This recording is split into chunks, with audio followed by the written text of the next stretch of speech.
Hello, everybody. Welcome to the Bonfire Lit ComfyCast Episode 4. My name is Vash TSB, and joining me today is... Pokey, that's me. I'm right here. The Pokey. Unfortunately, actually, no, fortunately, Sam is out of country right now where he lives. It feels so good to be able to actually do a podcast. That's fine. It's going to be so nice. He might be a little upset when he finds out that we're doing this. But fucking... Well, he's in Canada. He's enjoying Well, himself. the Famarino's not been on Facebook whenever I've been on, so I don't know. No, he's too busy. I guess he's just like elbow deep in that Canada vagina, so who knows? I don't know. He said something about like driving cars and getting ahead at the same time. I don't know. Good for him. Good for Canada. Good. Oh no, horrible for Canada. What the fuck? I know. No one really should have to suffer with Sam. Any Irishman, just ugh. You know, you're not wrong. Just get him out. Just go away. But yeah, so he'll probably be back on next time or whenever. He may just stay there. I don't fucking know, and just never bring his computer over. Yeah. Or when We could hope. just starts doing podcasts on a fucking Turtle Beach that he brought. Turtle Beach is perfectly fine quality. It's like, hey guys, I brought my recording equipment. Let's do the show, guy. This podcast has been brought to you by Turtle Beach. Solo with me, Samuel. I love how my Sam voice is the same as my Mike Chag voice. I know. Hey guys, you want to get a battery? Yeah, so let's start things off as we normally do. What have you been playing since we last recorded, Mark? Oh, since we've last recorded, I've been playing quite a lot. Oh yeah, this is rare. You've been playing more games than I have. And it feels so good to play video games, because I don't know if anyone knows this, I actually like them a lot. In fact, I might even love them. It's kind of weird. I know. Bullshit. But been playing Bayo 1 and 2, obviously, for the video I'm working on. But beyond that, I've also been playing Super Mario Maker, which is so good. Yeah, you've been going ham on platformers, haven't you? Yeah, because aside from Super Mario Maker, which is fantastic, Woolly World I've also been playing. Yoshi's Woody World. And right now, I'm enjoying Woolly World more than Mario Maker, Really? and I was already in love with Mario Maker. Shit, dude. Game of the Year contender, Yoshi's Woolly World? Yeah. Really? In my shitty opinion, absolutely. Yeah. Fair. It's Game of the Year contender. I'm gonna pick it up fucking Thursday night as soon as I'm done with my midterms, dude. Oh, yeah. It's gonna be so good. You gotta get fucking balls deep in there. You're gonna love it. You're just gonna love that game. It's gonna be so good. Is that what you've been playing? No, fun fact, this man right here. Yeah. This man right here named Pokey. Yeah. Got his Steam account back. Is the Steam account over a month and a half later, yeah. I finally got my Steam account back, and we'll get more into Steam stuff later. Oh, yeah. But as for what I've been playing, I jumped right back into Dark Souls. Holy shit, did I miss that game? Oh, really? Christ, I've been so starved for it. Yeah, I jumped right back into Dark Souls and modded it to just check out, like cool new aesthetics for the game. It's very aesthetic. I love it. Yeah. It's very aesthetic. Yeah, the balls, they don't hang lower than the dick. And it's very aesthetic. It's a very aesthetic Dark Souls playthrough, and I'm enjoying it a lot. So what are you rolling? What kind of build are you going for? Because I've actually started replaying it too. This is my third playthrough that I'm doing. This is like my fourth or fifth. Yeah, it's somewhere along there. I've actually I've come to the point where I don't fucking care anymore. Right. And the moment I got like within my first like 2 hours of playthrough, like not even 2 hours, like even less than that, I went straight for the butterfly so I can get his soul. Oh, you went for a Moonlight Butterfly? Soul, yeah. Yeah, and then I started doing the dupe glitch on his soul so I could start getting a bunch of souls off of it. And I've just been building like basically a paladin. Oh, okay. Small amount of dex, large amount of strength, going for Vite and endurance and for the young Vit. The young yeah, vitality. Fucking, what's that? The fucking white magic bullshit. Like been doing that. Oh, you've been doing a faith build? Yeah, faith. That's it. Okay. Yeah. Yeah, my build going full pally right now is I'm doing a bit of a pyromancer dex build.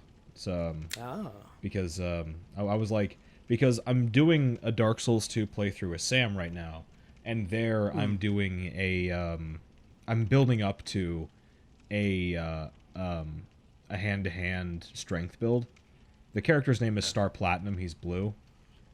Ooh. So, yeah, mine's Leon S. Kennedy, by the way. Oh, okay. So, in Dark Souls, I'm doing an Avdol build, where I'm just trying to be, all fire. So I'm going for Quailag's sword. So I have the scimitar, and the Chaos Blade. Yeah, the Chaos Blade. And what pisses me off the most is that I fucking when I did the strength build, when I was going for this Y-hander build, and I wanted to get the Black Knight halberd, which I tried to get. When I went for the Grass Crest shield, okay, I'm gonna knock him off. I got the shield.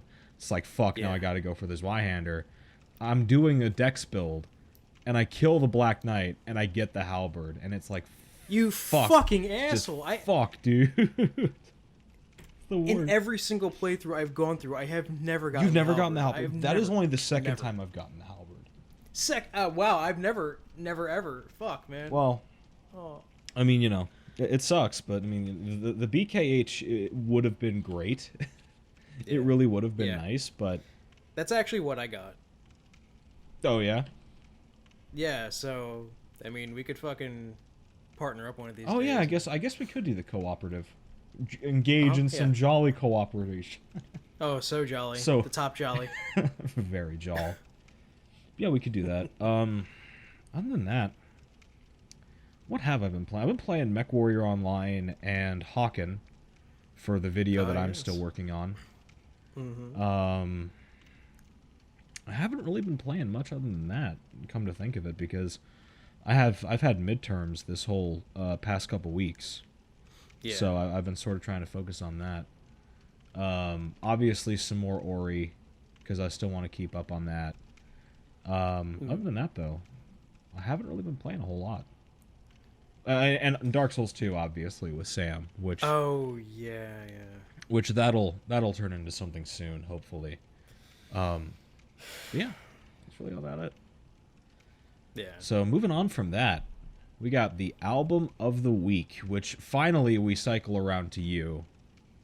Yes. So, what is the album of the week, Mark? So, Vash and I were sitting around one night, just trading music videos. We were actually looking for trash to pass back and forth. Yeah. And we found the best. For some reason, I don't even know how, but it popped up in my my YouTube suggested list. Cisco, the Thong Song, and it's a wonderful music video. It encapsulates everything that's fantastic about the early 2000s and the late 90s. It's just so good. Dude. It's one of those songs, one of those music videos. And when I sent it to him, I was like, I don't even hate this. I fucking love it. I still love it to this day. I loved it back then. I love it now. And so he suggested, you know what you probably should suggest for myself and Sam to listen to. I was like, yeah. Rise of the Dragon. And so that was the album that I suggested, and holy shit, that I still love this album. Yeah, it's really good. When I was expecting it to be Thong Song is the only track I care about, but no, it's actually pretty nice. It's well produced. Cisco has a great voice. I mean, obviously all the songs are titty and ass, but fucking whatever. So good, who cares? Dude. It's great. So good. It's amazing.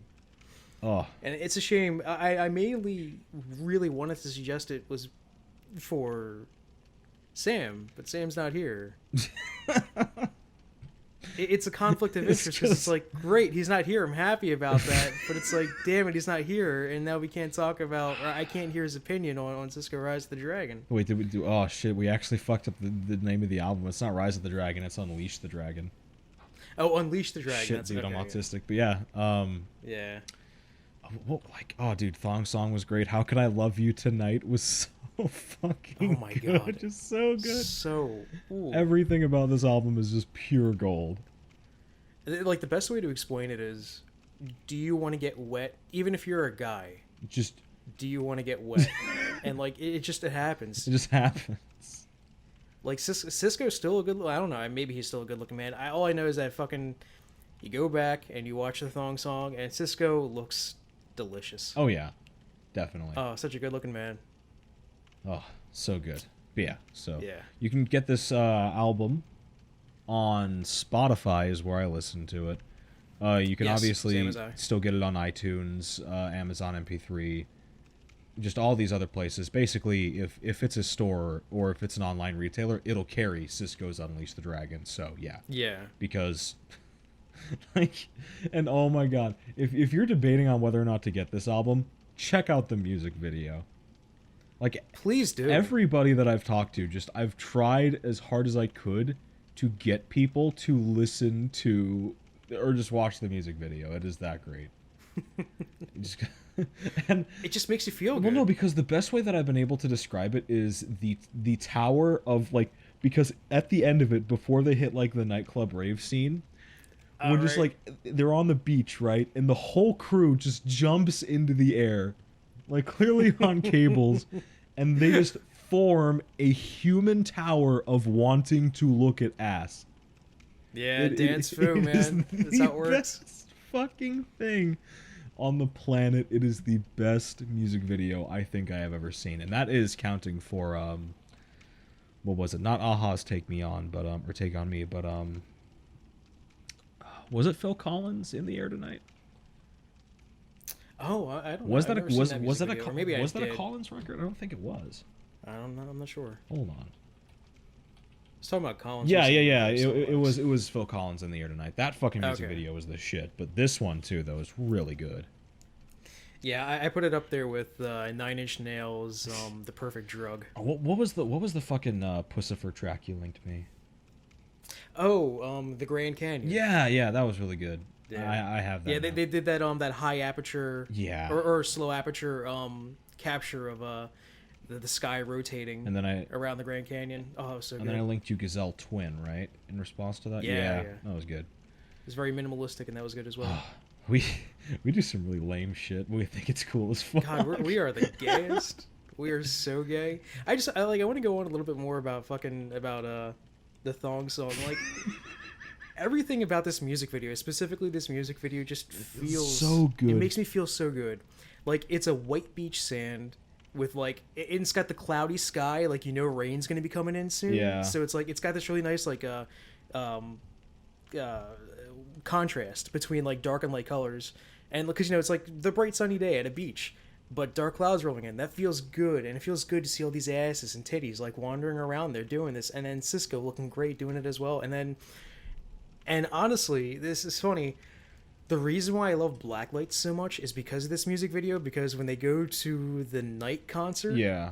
and then everyone's got like the fucking glow in the dark contact lenses, glow in the dark bikinis, glow in the dark thongs and boxer shorts and shit like that, and Cisco basically looks like a fucking demon. Cisco looks like Rodon at that point. Like he's Rodon with like short white hair essentially, and I love it. Like it's one of the most visually mesmerizing music videos I've seen in ages. Yeah, it's great. Still to this It day. is incredible. Yeah, So yeah, that's but yeah. That's Cisco. speaking of ass and titties though. Oh my god. Oh my Oh god. my god. So Street Fighter V, this happened a while ago, but for us it's relevant. Yeah. And another reason why we wish Sam was here. But so two characters have been announced since, the last wave. That's Zangief, or Zangief, if you're the fucking announcer. I've never met a single person who's pronounced it Zangief. Neither have I. It's always been Geef. And Yeah. Laura. Which, and apparently, they're talking about a third strike character coming in after this as well. Maybe all I heard was that the rumor is that the next legacy character might not be Street Fighter 2. Yeah. Which, I'm trying to think of who it could have been. Hopefully not Abel. That's all I'm saying. I wish it would be. Oh, dude, because right now, this is not Street Fighter V. This is Street Grappler 5. Yeah, and, Like, we and you know what? As long as the grapplers are fun, I'm cool. Well, I with that, mean, like, we 'cause- have two Shotos, right? We have Ken and Ryu, Yeah. and we have Bison, who I guess is like your charge character. We have Nakali, who's just this sort of melee, sort of berserker. he's a zoner without the ability to yeah. actually throw a ranged projectile artillery. He's like if they took away Sea Viper's everything, because he does have the Seismo, but like it's not as bad as Viper. And then we have Armika, who's a grappler. We have Charlie. Yeah, she's a grappler fighter at the same time. We have Nash, who's, I guess, not a grappler per se, but he's very... He's aggressive. He is very aggressive. He just does not give a fuck. Then we have Geef, who just does 720s forever. He's churning butter 24/7. All the time. And then we have Karen, who I guess would count as a Shoto. It's like a... But it's like... it's a little bit of stretching it, but yeah. And then fucking finally we have... Yeah, it's just... It's Well, we have Vega. Yeah, we have Vega, who I keep forgetting Vega exists, to be honest with you. You know what? Because I never see anybody play I him. do as well, but I still love his design. Oh, yeah. Like, I've always forgotten him, but I've always loved his design. Oh, yeah. So, there's been that. And that's... Then we got Laura. Then we got Laura, man. Who is probably the best-looking character that they have announced so far. Because, and like... Yeah. But in competition with, like, Cammy... Oh, I forgot Birdie and Cammy. Oh, yeah. I love Cammy, but fuck Birdie. Fuck Birdie. Like, oh my god. Like, and the thing about this is, though, is that they have a maximum of, what, 16 characters in this roster? At the moment, they say that there will only be 16 for launch, yeah. Which, like, why on earth... Waste a slot on Birdie. Would you waste a slot on Birdie? Waste a slot on Geef? Like, and I'm serious, like, Zangief, like, I know that a lot of people like Zangief. Yeah. But, like, we don't have a boxer yet.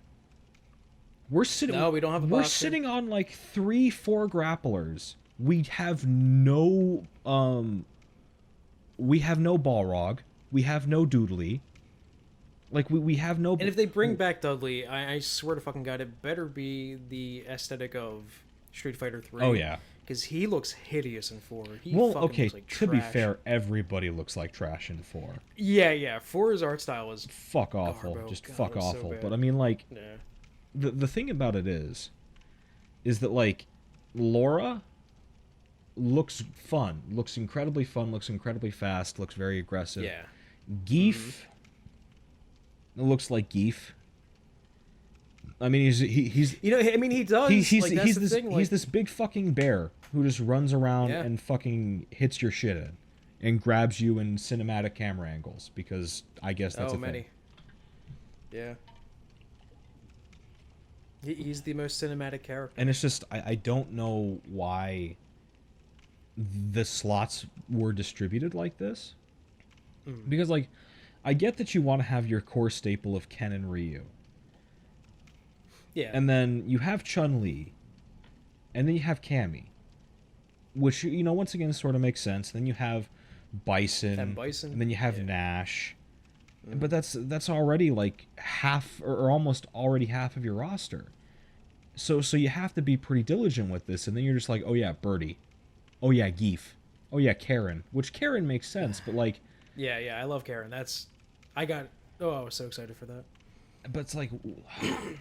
We have no, like, super zoning characters. Like, there's no Dalsim, which I guess is good. I'm okay with there not being a sim at launch, but, like, the thing about it is that once they start introducing these very zone-heavy characters, because they're going to do it eventually, they're going to be like, oh, yeah, here's Sim.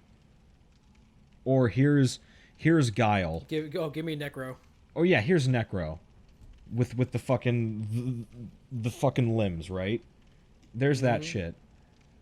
It's like, at what point do you just be like, wow, these original 16 characters were really not, like, are really not well acclimated to fight against a sim. Which, like, sure, we have parrying back now with your V skill, but that's, you know, that's only probably going to work out so far. So I don't know. Yeah. I think it would be smart if they started introducing as wide a swath of characters as possible in terms of playstyle into this early launch. And of course, we still have a couple character slots to go, to my knowledge, but, like, if we're talking about a legacy character that's not in Street Fighter 2, and it's just I don't know who they could pull from 3 to really fill that slot. I mean, the obvious answer is that everyone wants Alex. Oh yeah, I want Alex, but that's another fucking grappler. It's another semi grappler. So it's another dude who just like Armika level. Yeah, and I don't know. Maybe it's difficult. I mean, I would like to see maybe Eagle. I would love. I would love to see Eagle, dude. Eagle would be great. Yeah. So. And of course we're never gonna get any fucking Arika characters, so no Skullomania. We're never getting Skullomania. We're never ever. But I want to say, like, going back to Laura, just because, like, holy fuck, Laura. Man, like when Zangief got announced, I was actually super upset. Oh yeah, because fuck Geef, dude. Exactly. I fucking hate Zangief. I love the way he looks. I just don't ever want to play him. Like when I'm playing a fucking fighting game, I'm like, man, I sure like to be able to play everyone from the roster. And then there's Geef, and it's like, nah, never. And of course with Bert, you know what's even more offensive about Birdie? What? Why do they have to make him like super fucking fat? And when I say offensive, I don't mean I'm triggered. I mean as in like, okay, you're gonna waste precious slots with fucking Birdie, and then not only are you going to waste it with a shitty character, you're also going to waste it by making him look dumber than he ever has before. Ever. He's never looked this bad. I mean, I'm sure they're probably going to have some sort of patch. For alternate costumes or some DLC where it's like, oh hey, he doesn't look like a fucking idiot.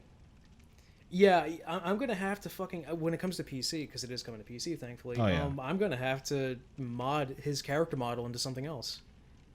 Just so that every time someone picks him... Because apparently he's really good to play as. Yeah. Apparently every character in that game is just the best fun. Unless, like, you're Vega, in which case nobody wants to play you. Yeah, that's weird. Yeah. So, yeah. That's where that's at. I'm happy that Laura's in there. I'm hoping for better... She's Sean's brother, by the way. Yeah, I did hear about that. She is Sean's brother, or Sean's sister. That's what I meant. Wow. She's Sean gone Tran. Ooh. Hopefully, which makes Sean top tier now. Kept the dick. Oh, please. You know, when Armika, when she does her taunt and she squats, she looks like she has balls. And that's the reason, like, I don't know if last night when I was on Discord, I don't know if you heard me fucking burst out laughing out of nowhere. Yeah. The reason why I did that was because Maximilian pointed that out while he was playing as her. That's what's up. That's what matters. So, yeah. Speaking of things that end with 5, you can clearly see the amount of effort and then speaking of patches, talk to me about Tony Hawk 5, because I am totally ignorant about this. I have not played a skating game since the golden era. Yeah, since like fucking I was playing Devil May Cry 3 and fucking Tony Hawk's Underground and shit like that. Yeah, that was good stuff. Good days, man. But what happened? Like, what's going on with this? I didn't even know this was a thing. So there's this company called Robomoto. Robomoto. And Robomoto made the HD Tony Hawk 1. And it wasn't that good. It was filled with glitches. The controllers were wonky. It felt like Tony Hawk if Tony Hawk 1 cared less about being a game and started caring more about its own physics and shit like that. Right. And that's what happened. Not a really good HD port. Bought it on PC on Steam. Regretted it. Regretted it. That's Steam in a nutshell. They for some reason Activision decided that they were the ones to go to make the next Tony Hawk game. So they made Tony Hawk 5, which I was excited at the announcement at first. Of course. But then I started seeing screenshots and I was like, wow, this looks bad. Doesn't really look that great. Yeah, it wasn't really looking great in screenshots. But then, I also come from the mentality that when Shadow of the Colossus was first ever shown off, in screenshots it looked like trash, and then when I played the game it was something else. So I was like, all right, I'm going to reserve judgment. Right. So Tony Hawk 5 comes out. Tony Hawk 5 is a gigantic mess of glitches and bugs where your character is falling through the world, getting his head Wow, or there limbs stuck are in like walls. collision issues. Why? Yes. You need. Well, just because I guess the physics are so fucked that whenever That's you bail all. or bump. That's all they are. Yeah. That's like the core of the game is movement speed, collision, and fucking physics. But I guess the floor is made of paper, so you just sort of tear through it and you just fucking you go bye peace. I'm happy. Like you get your upper half of your body is stuck in the ground and That's weird. That's weird as fuck. Yeah, it's dude. bad. And apparently the soundtrack is lackluster. Wait, they what? have How this, do you? this forced. You don't. Oh, how do you fuck up the soundtrack? You don't do that with a Tony Hawk game. No, because they've been quality for a long time. Right. So. That's janky. Yeah. What the fuck? Wow, that's bad. Yeah. There's a forced online mechanic that Why? they try to do this like Dark Souls thing. I don't know. Wait, do you just see like random blood stains of skaters wiping out? Of everyone glitching through the world? No, they put you in this lobby, and the lobby has like a bunch of people skating around online, which they're typically empty because no one really wants to play the game. So Right. whoops. And you do your things like you collect your skates, and you Your get tapes skates? and shit like that. Yeah, you collect SKATE. And you collect tapes and shit like that, and apparently there's like none of it's worth it. Oh, None of the like unlockables are good. wait. They make you collect Kong letters still? Yeah, Wow. yeah, Okay, that's interesting. yeah. Because remember that was always a bonus goal for every stage. Yeah. I Yeah. remember 100% runs. Yeah. So it's fucked. It's fucked. And on top of that, and mind you, this game's not on PC. It's only on console. Right. On top of that, you are forced to download a patch that is bigger than the game itself. How big is the game? I think the game is something around like 3 gigs, and the patch is like 7. For what? Apparently, it fixes it, but it never fixes it. So there Wait, you how go. does- That's your. How do you need that much space to fix a game? I don't know. It's Robomoto. Usually that's just a couple of DLLs. Like, what? Yeah, I can't figure it out. And it's not like I even wanted to shit on Robomoto to begin with, because Right. Double Helix is one of those companies where it's like they made shit games, but it's only because they were games that they never wanted to make. Right. And then they get their hands on like KI and Strider, and it's like, hey, look, we can make video games. And you would think with like Robomoto, it's like, all right, so they're given the task to bring back Tony Hawk HD, so maybe they're not going to do it that well. All right, but don't fuck up Tony Hawk 5. This is your opportunity to gain a lot of love from people, and they squandered that entirely. That's harsh. So, yeah, it sucks. Wow. Yeah, it sucks, man. That's Tony Hawk 5 in a nutshell. I have not played Tony Hawk. Yeah, that is so weird. What Yeah. platforms is this game on? Is it on PC? No, in fact, actually, the PC version got canceled. I guess because they knew that people were going to return it on Steam when they bought it. I love yeah. the dynamic that adds now. Yeah, me too. Because it's like, wow, we know it's going to be shit. I just completely tune out the fucking option of Steam refunds. Mm-hmm. Because like I'm so used to them not being there, but now everybody's super fucking like super into it. Like, oh yeah, dude, I'm gonna return all these games. Well, it saved me from a few pieces of shit. Oh like yeah, absolutely. Type 0. Oh god, Ugh. Massacre. that was bad. Oh god, I did not like Type 0 at all. Well, But yeah. motion blur. You know what's... You could turn that off in the PC version. Though. Oh really? Shit, dude. Yeah, you could turn that off in the PC version, but the the thing was though is it's still not good. Like it looks like trash. Still not good. Well, you know what's funny, dude? I was fucking, like I said, I was playing Dark Souls, and I'm on the elevator to take me into Blighttown, and Yeah. the fucking like the elevator blur, like the motion blur on that shit is so powerful. It's so righteous Yeah. that like it's just making an outline of my character, just fucking up the window. It's like, oh. This is good. You've created the best motion blur from Saw. Thank you so much for this. That's why I turn it off in DS Fix. Yeah. I turn motion blur off. Not for me. Yeah, absolutely. Why not? Yeah, but Tony Hawk 5 is on PS4 and Xbox One, as far as I know. I don't think it came to the Wii U. So have fun with that. Yeah, that's harsh, man. If anyone else, That's super yeah. harsh. Oh shit, we did forget something. Oh, what did we We forget? forgot the NX. Speaking of the Wii U, Ooh, let's talk about the NX, dude. So recently, a slew of new rumors has come about concerning the Nintendo's secret baby project console, the Nintendo NX. And it goes something like, I'm trying to think of how to phrase it. Competitive power. Yeah, that's a good way to put it. So apparently it's a competitive platform that's going to be able to 1v1 current gen. Is that the stipulation? They have to be current gen platforms? I think the stipulation is that it may outperform the current gen and actually prepare for the next after. Oh, okay. That's interesting. So, I mean, we might end up with a Dreamcast situation where it looked better than the N64 and the PS1, but it wasn't as good as like the PS2 and all that stuff.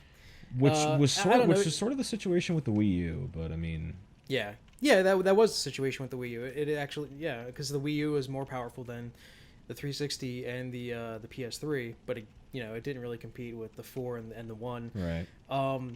Not that I really give much of a shit. I'm just hoping that they actually do put power into this thing, because I don't need power in a console to have fun with my games. But I want to see it there just to see what the developers can do with it, because like you don't necessarily gain anything by having a necessarily intentionally weaker console.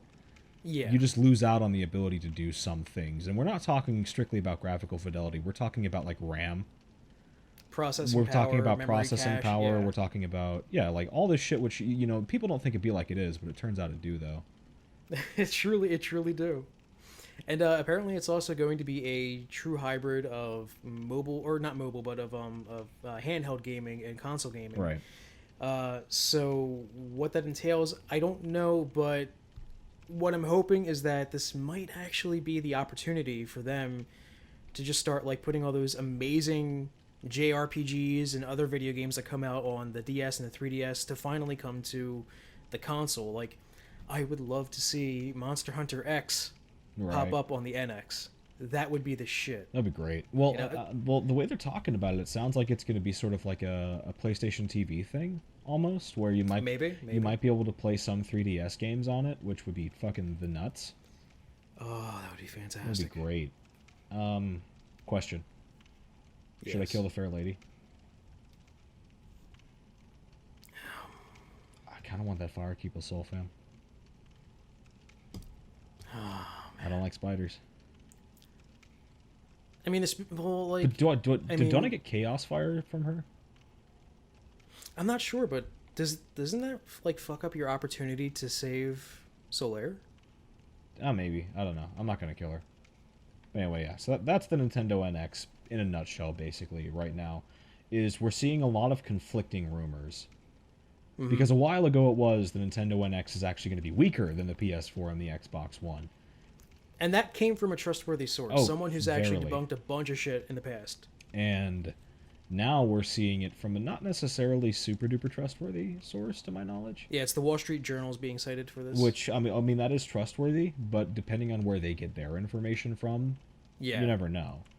And the Wall Street, and also it's dependent on someone from the Wall Street Journal, or you know, like what's their perception of a powerful console. And not to shit on the Wall Street Journal, but it's not like Forbes is telling me this shit, because Forbes, for the record, Forbes deals with a wide variety of different news types, but when it comes to gaming and esports, Forbes is generally pretty on point. Yeah, like I'm sooner going to trust Eric Kane. Oh yeah. Than anyone from the Wall Street Journal. Absolutely. That's the Yeah. So. Oh, also, I don't know if we mentioned this, but those NX apparently dev kits went out for developers. Oh, that's confirmed. That's a part of the Wall Street Journal rumor. Oh, okay. I don't know if that's confirmed or not. I would love to see a report from a fucking third-party dev being like, "Yo, fam, here's the deal, Reno. Take my job. Fuck your shit up." Oh. Like a laid-off Ubisoft employee was just like, "Yeah, I've seen it. It's great or it's not." Just like on your way out, just fuck your shit up. Just knife hands, fam. It'd be great. Yeah, I mean that's what they have, and he would have the hood because it's. Oh yeah, Assassin's Creed, yeah. And they just refused to make another fucking UbiArt game. I just want another fucking Rayman, dude. I do not know what the fuck Ubisoft's problem is. Actually, I don't think they like fun. That's why they keep on making AC games. I'm preaching the truth. I'm preaching the truth. That's all I'm doing. Speaking of preaching the truth, what's going on with this Divinity Original Sin? Original My Sin. lord. Original So- Sin. Fuck. Oh, So I just lost 26,000 souls. So my boy here, he's losing souls, and he's not. By the way, he's not even going to be fucking dupe soul glitching. So How do I do that? so this is It just occurred. Oh, it's I've easy. never learned how to do that. Not that I'd want. okay. So what you do is Yeah. get get out a weapon Yeah. that you can reliably know when the end of the animation is for when you attack. Yeah. And then at the end of that, like, you know, you attack. At the end of the animation, you use the soul. It only works with boss souls and like firekeeper souls and shit like that. By the way, Oh, and like okay. I think also homeward bones. But at the very end of the animation, when you strike your weapon, if you press square and then you press start and then just mash the X button until it brings you back out to the out of the menu, because it's going to be like you want to use your fire, you know, your Oh yeah. Okay. your fucking Estus flask, and then, you know, it'll bring you back to, you know, the main game, and it'll be like, do you want to use the soul Quelaag? And then all you do is just hit over to yes, and then you pop it, and then bam, you get the souls from it, but the item does not get consumed. Oh, okay. The item stays. All right, I got you. Yeah, it's the easiest glitch in the world. It's so good. It's why I'm doing it, because I've been through the game so many times now that I don't fucking care about fucking farming for souls and shit anymore. It's just like I want to make my build. But yeah, The fucking Blighttown elevator killed me, dude. Blighttown does that thing. It does. It has this tendency to just be trash. Anyway, where were we? Oh yeah, Divinity Original Sin. Speaking of Dose. the fantasy world, you see, checking out all my segues, dude. Check them out. Oh my god. So many. I'm riding them. I'm crashing into them. I'm George Bushing them.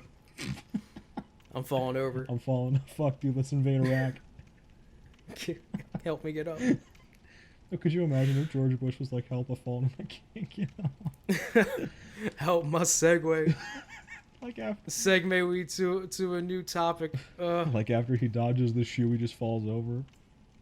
Colin Powell has to pick him up on the Segway and rush him over to a new topic. Speaking of new My topics, fellow Americans. Divinity. Yeah, new topic. Speaking of those, Divinity Original Sin Dose Super cool. 2. It's very cool, dude. This makes me happy. It achieved all of its stretch goals. I can't remember what most of those extra stretch goals are, but I can remember the $2 million one, because that was the one that I had my eyes on. Right. DM mode. You can Yeah, Dungeon It's Master. Dungeon Master. So cool. Yeah. Dude. And like it's gonna give you all this fucking control of like make your own dungeons, put your own enemies in there, make characters with like complex reels of dialogue and how they interact with the player and Which shit is like all that. stuff that really matters. Like, It is. especially for Set like up traps. like a DM campaign, like having access to tools like that is really relevant. And the reason why we have to put an emphasis on that is because apparently Sword Coast Legends has a super shitty DM mode. Well, it's where you can't even make the dungeon. yeah. It randomly generates it for you. Fuck me. I think that's what they're. And the only way you can actually get NPCs in any dungeon to talk. to act, yeah, Or like, no, you can put in like a generic script, Oh yeah. but you can't put in like multiple lines of dialogue. So the only way to get them to do that, to interact with the player, is to go inside that NPC yourself as the DM, and then act out that character with, you know, with the players that are in your dungeon. And it's like, okay, so that makes sense in like when you're playing Dungeons and Dragons tabletop, you know, you have to act out the fucking thing, but it's a fucking video game. This is different. Yeah, you can have. You don't do it like that. You can have AI subsystems running. And Yeah. you can mod. You can script those too. So, but yeah. RPG Maker. It's been doing it since PS1. Oh, absolutely. And this fucking this DM mode for Divinity 2 looks really solid. Looks really proper. Oh yeah. So It sounds it so far. Yeah, I'm hoping that they deliver with their DM mode, because well, I hope they deliver with it. just- Period. I don't really think they have a reason not to, but you never know. Like as far Yeah. as like there are two like super strong Kickstarter related stories or I guess crowdfunding stories going on right now between both this and Indivisible, and we'll get there soon. But yeah, like this is just sort of like very spoopy to keep, you know, relying Yeah. so heavily on these these crowdfunding things and these stretch Oh, goals. but it should be mentioned. It should be mentioned though that Divinity Original Sin 2 would have been made without any of that funding to begin with. Yeah. Because they said that we have the money to make the game itself, but we wanted to come to Kickstarter for the extra shit, for all this other stuff that we could put into the game that we think that you would enjoy. Right. And I'm okay with that because Yooka-Laylee did the exact same thing. Yeah. Yooka-Laylee was, if it doesn't get funded, it doesn't matter. We're still making the game. Right. Which is. But we're coming to you for extra money for production value, and then after that's all stretch goals. So I'm cool with that. But yeah, that's Divinity Original Sin 2. Yep. It's looking good. And then It's sounding good. you get to play as an really undead. good. Yeah. A lot of things are sounding really good about it. I cannot wait. Yeah, I'm gonna play as a fucking zombie. I can't wait. That's what I did in Warcraft. I was the undead. Oh, I loved it. Yep. The Forsaken. Yep. God, I World of Warcraft. One One of these days we'll get to that. one day. One day. One day in the land of never.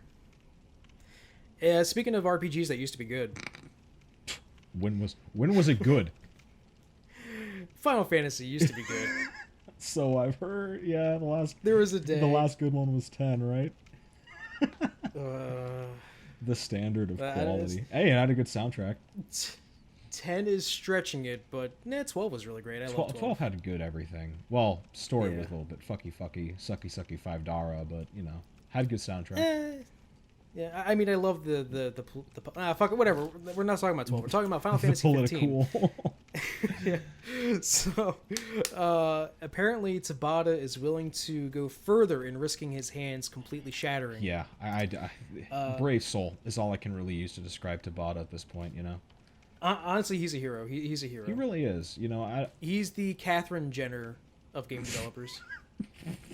And quite frankly, if he ever goes trans, I'll probably fuck him because I hear the Japanese look like great women, even as guys. I hear they look like great women. It's what I hear. I mean, have you looked at Deer and Grey? Yeah, those guys look like beautiful women. Like I would I would wife every single one of them. Wife them. I would wife them. Deer and Grey, marry me, please. So Final Fantasy 15. Mm-hmm. If you haven't heard before, they put in dodging into the game. Yeah, and now they are going to be putting in manual weapon switching. So no more of this fucking auto combos where your weapon just sort of like vaporizes and then you get a new one to do a new stupid fucking thing. Aren't they still doing that? But you have to like choose it. No, like you can do combos with a single weapon and then you can switch out. Oh, okay. So so it's a video game. They do have the choice though. You do have it's a video game. You do have a choice to use the old system though. That's actually an option to set up an auto string. So whatever, it's an option. I mean, shit, it's like auto mode in Bayonetta and Devil May Cry. Yeah. So I'm okay with that, and I'm really glad that Tabata's taking this feedback and he's like, oh yeah, video games are supposed to have interaction. So that's good. That makes me happy. And speaking of that, Tabata also has really weird statement. I don't know where the hell he would have made it, but it was from a Famitsu interview. Oh really? Well, Famitsu, he just decided to say that, or they asked him what series are you interested in working in of an already existing IP. I think they said a Nintendo IP. Oh really? And like really without even hesitation, he's like Zelda. Yeah. Well, Zelda. So I'm interested. I could see it. I would like to know. Yeah, I could see it. I don't know. Like I always feel that Tabata is on the fringe of making a really good game, even with Type 0, because I didn't like Type 0, but I didn't like Type 0 because the gameplay mechanics were kind of slow and shitty. Right. Like, but beyond that, like Type 0 had a really cool world. It had a really cool, consistent art style. Wasn't Type 0 within the Fabula Nova Crystallis thing? Yes, it was, okay. and they were fucking mentioning Lacies left and right and shit. We already played 13 twice, so it made sense, right? Yeah. Were there armpits? Yeah. There's tits. But were there armpits? No, because this is a Tabata game. Type 0 is Tabata. It wasn't. Matomo. Sad. I mean, Could always, sure, I could always go for more Toblerones. You know what I'm saying? Oh, Toblerone! But yeah, like, I think it would be interesting to see the sort of collaboration more so between Square Enix and Nintendo. With some of their IPs. Yeah. I don't know what I'd be looking for necessarily, but just the sort of cross-pollination of different dev studios handling different intellectual properties could always be really fun. Yeah, I'm into that because I love what they did with Hyrule Warriors. I like what they did with when Capcom made 2 Zelda games, Oracle of Seasons and Oracle of Ages, or is it Oracle of Ages and like Ocarina of Seasons? I don't know, fucking, those 2 that were on the Game Boy Color. Yeah, like, they were great. Some good stuff. So yeah. And then there was Metroid Other M, but we can not talk about that. Oh, but then there was Metroid Prime, which was done by Retro Studios. Yeah, fair enough. So like, Nintendo has experience with going out and reaching to other people to check out their shit. Fuck, they made a Mario RPG with Squaresoft. Legend of the Seven Stars. Oh shit, you're not wrong. Yeah. Yeah. So I mean, if they go to Square Enix for a Zelda from Tabata, and plus, I mean, they have the upcoming Star Fox being made by Hashimoto's team over at Platinum Games. Hey, this could be cool. Well, hopefully, they can figure out what they don't like about Star Fox soon. Yeah. And I'm fine with it not coming out this year, but as long as the game comes out to be what it should be, then I'll be happy. Oh yeah, definitely. But I'm sure that some people will never be happy, but it'll happen. Well, fuck happiness. Yeah, really. Fuck video games. Fuck everything. Definitely. Yeah, so... But... Oh, Square. Going on about fucking video games. Where did you hear this from? Because this is completely new. It is new. It's actually an article that came out today. So I was perusing Niche Gamer, and I saw that an article that came out a few hours ago was that Square wants to go back and revisit older games to modernize them, put them on new consoles, put them on smartphones. Ooh. I hope you guys are looking forward to when you finally get your Chrono Trigger remake on iOS. Right. I'm not. Oh, but what's the alternative? You can get your Chrono Trigger remake on PS4 or PC. And yet, if you've already witnessed what's happened to Parasite Eve, if you've already witnessed what's happened to Final Fantasy VII and the compilation, if you've already witnessed basically anything of Square going back to retouch their old products, this is frightening. It's not encouraging. Yeah, it's not necessarily a good thing, but depending on how they handle it, though, I don't know. I wouldn't necessarily. Yeah, I mean, there's a chance. In theory, do well. Just looking at what it's saying, like, oh, we're going back and we're redoing some of our old stuff. Yeah, it's fine. Yeah. Like it all depends on how they handle it, and they could. I don't really see a reason for them not to handle it well. Okay, actually, I mean, what would be? They don't have an incentive to fuck it up. Yeah, they don't have an incentive to fuck it up, and I mean, I can picture a dream scenario in my head right now. It actually just came to me. Yeah, hit me with it. Square goes to Nintendo, and they say, so we know you have Monolith Soft as the second party that you own. Right. Monolith Soft made Xenogears. Oh. And Xenogears is actually the 5th story out of 6 stories. Right.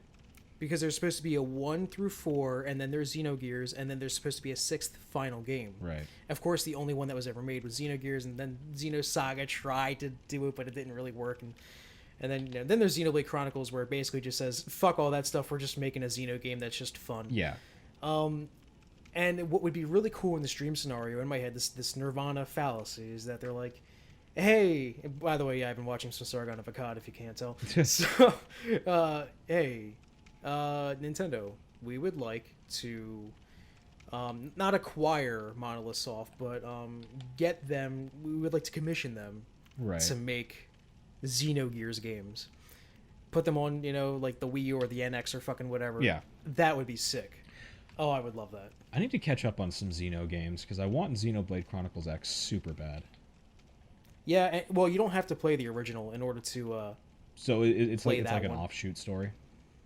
Yeah, it's like, in fact, almost if you play the original, then you're going to be like, how can this one even exist? And apparently, I think it was said that it's like not in the same universe as the original Oh, Xenoblade it's also Chronicles. in the universe. Okay.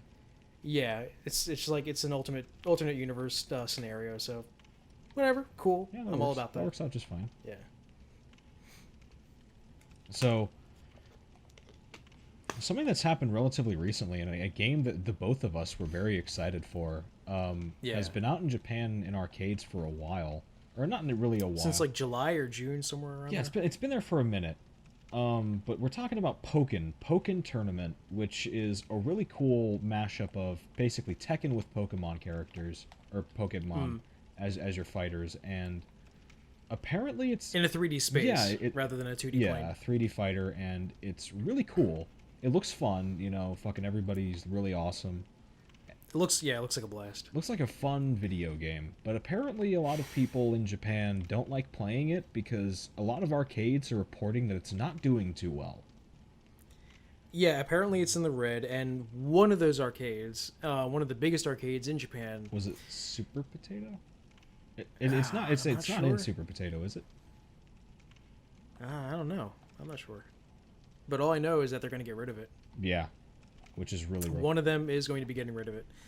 And it's one of the biggest.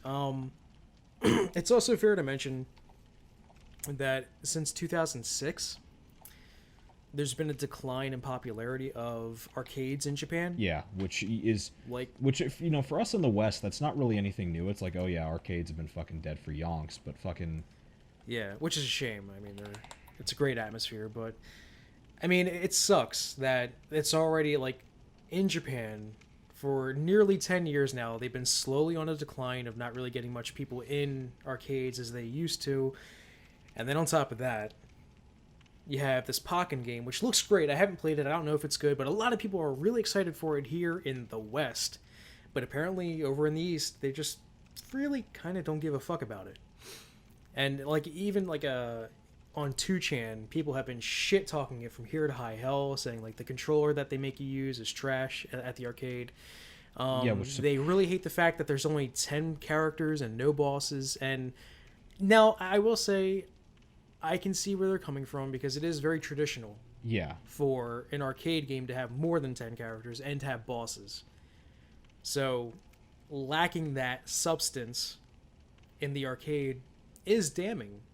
Because, like, you know, the most popular games that you play there, Tekken, Street Fighter, Guilty Gear, shit like, you know, Blaze Blue, shit like that. Absolutely.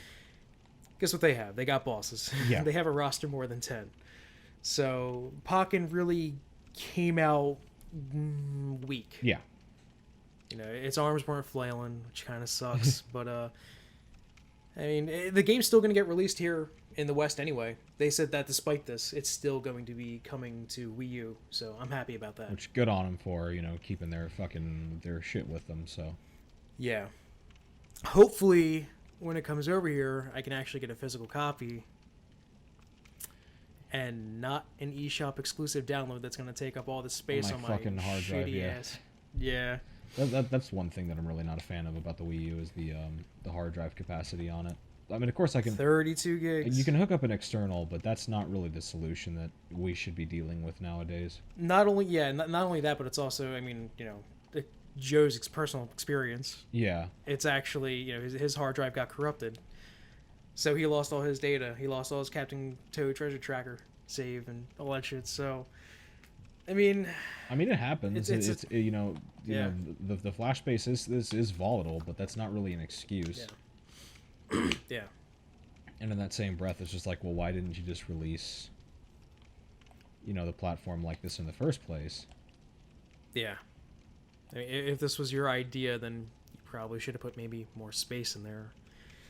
Well, or alternatively, just don't fucking release big games as eShop exclusives, because that's just a bad idea. You know, like, the most you can get from buying a Wii U is 32 gigs of space. Right.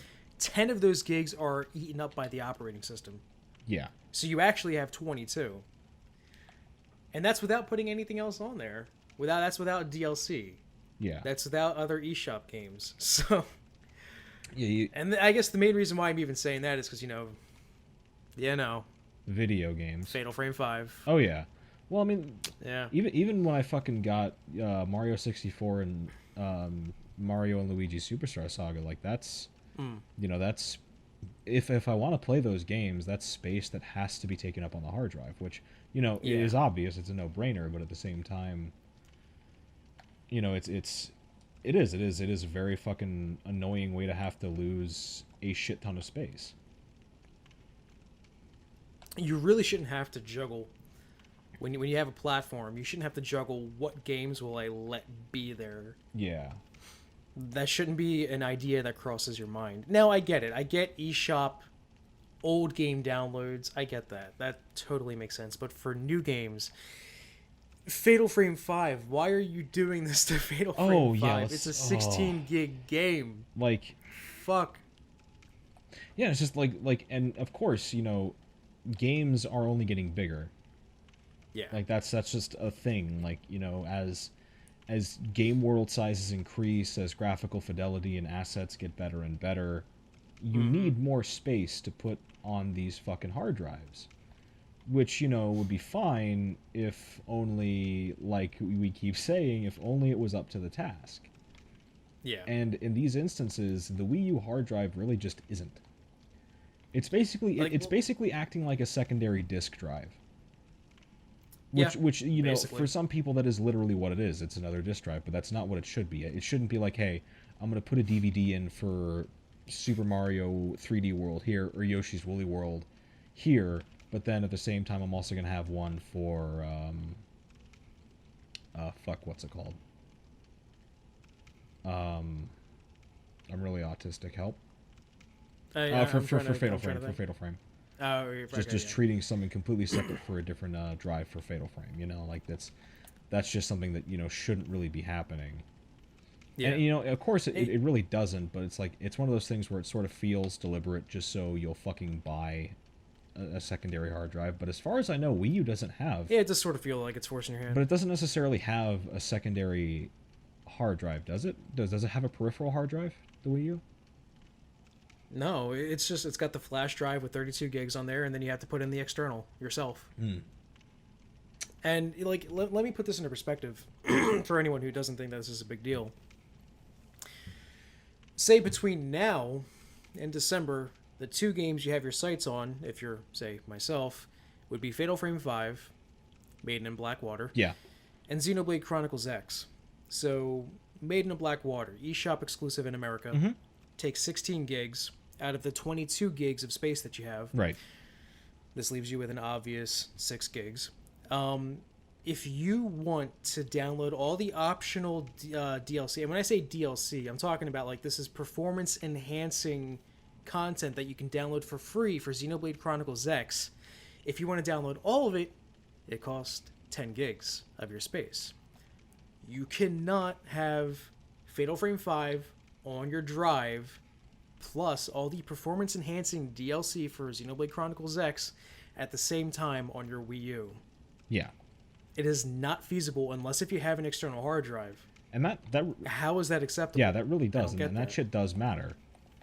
Because like Pokey said, this is stuff that enhances your, and it'd be like, oh well, you don't need the DLC, but like more and more games are being built around their fucking DLC. Yeah. And, you can say that's a good or bad business practice. It doesn't really matter. It's the way that things are. Yeah. So, well, I mean, it's largely because like Xenoblade Chronicles X is so big. Yeah. That it takes up all the data on the disc.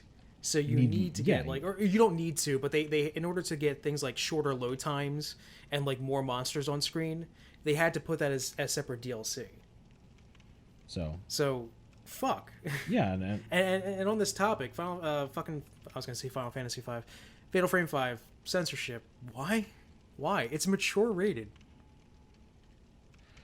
So it's an M-rated game. Let's delve into this. So Fatal Frame 5 Maiden of Blackwater has been something that you and Ian and Joe have been very interested in, and I think Nick as well. Well, yeah, he's going to be buying it regardless. And personally, I'm not too big on horror games. I don't really handle them well. I never have, but this is like sort of a big deal because Fatal Frame, or Project Zero, depending on where you live, is sort of one of the premier, like, it's up there with Resident Evil, it's up there with Silent Hill, in terms of notoriety. Yeah, it's got the same prestige. Yeah, and production value and just, a standard of quality. But at the same time, there's a... Like, we haven't seen... When was the last Fatal Frame game released? It was on the Wii, I believe? Well, in Japan, yeah. That was Fatal Frame 4. And 3 was the last one that came to America. And that was on... Which was on the PS2. Yeah, PS2. So what does the censorship entail? Like, what does it extend to? So, I mean, Koei Tecmo has a weathered history of enjoying, taking women in their games and scantily cladding them. That's fine. Yeah. No problem with that. However, the games they do this for are typically rated T for teen or M for mature audiences. Yeah. And which Fatal Frame is one of. Is rated M, yes. Which is, rated M like a motherfucker. And I know that a lot of people will be like, oh, well, ESRB doesn't really mean anything, but it's sort of supposed to. Yeah. It's what allows you to put in, like... that ESRB rating is what gives Witcher 3 the existence that it does. Yeah. Because it's what lets you put, like, Ayanami in a swimsuit. Yeah.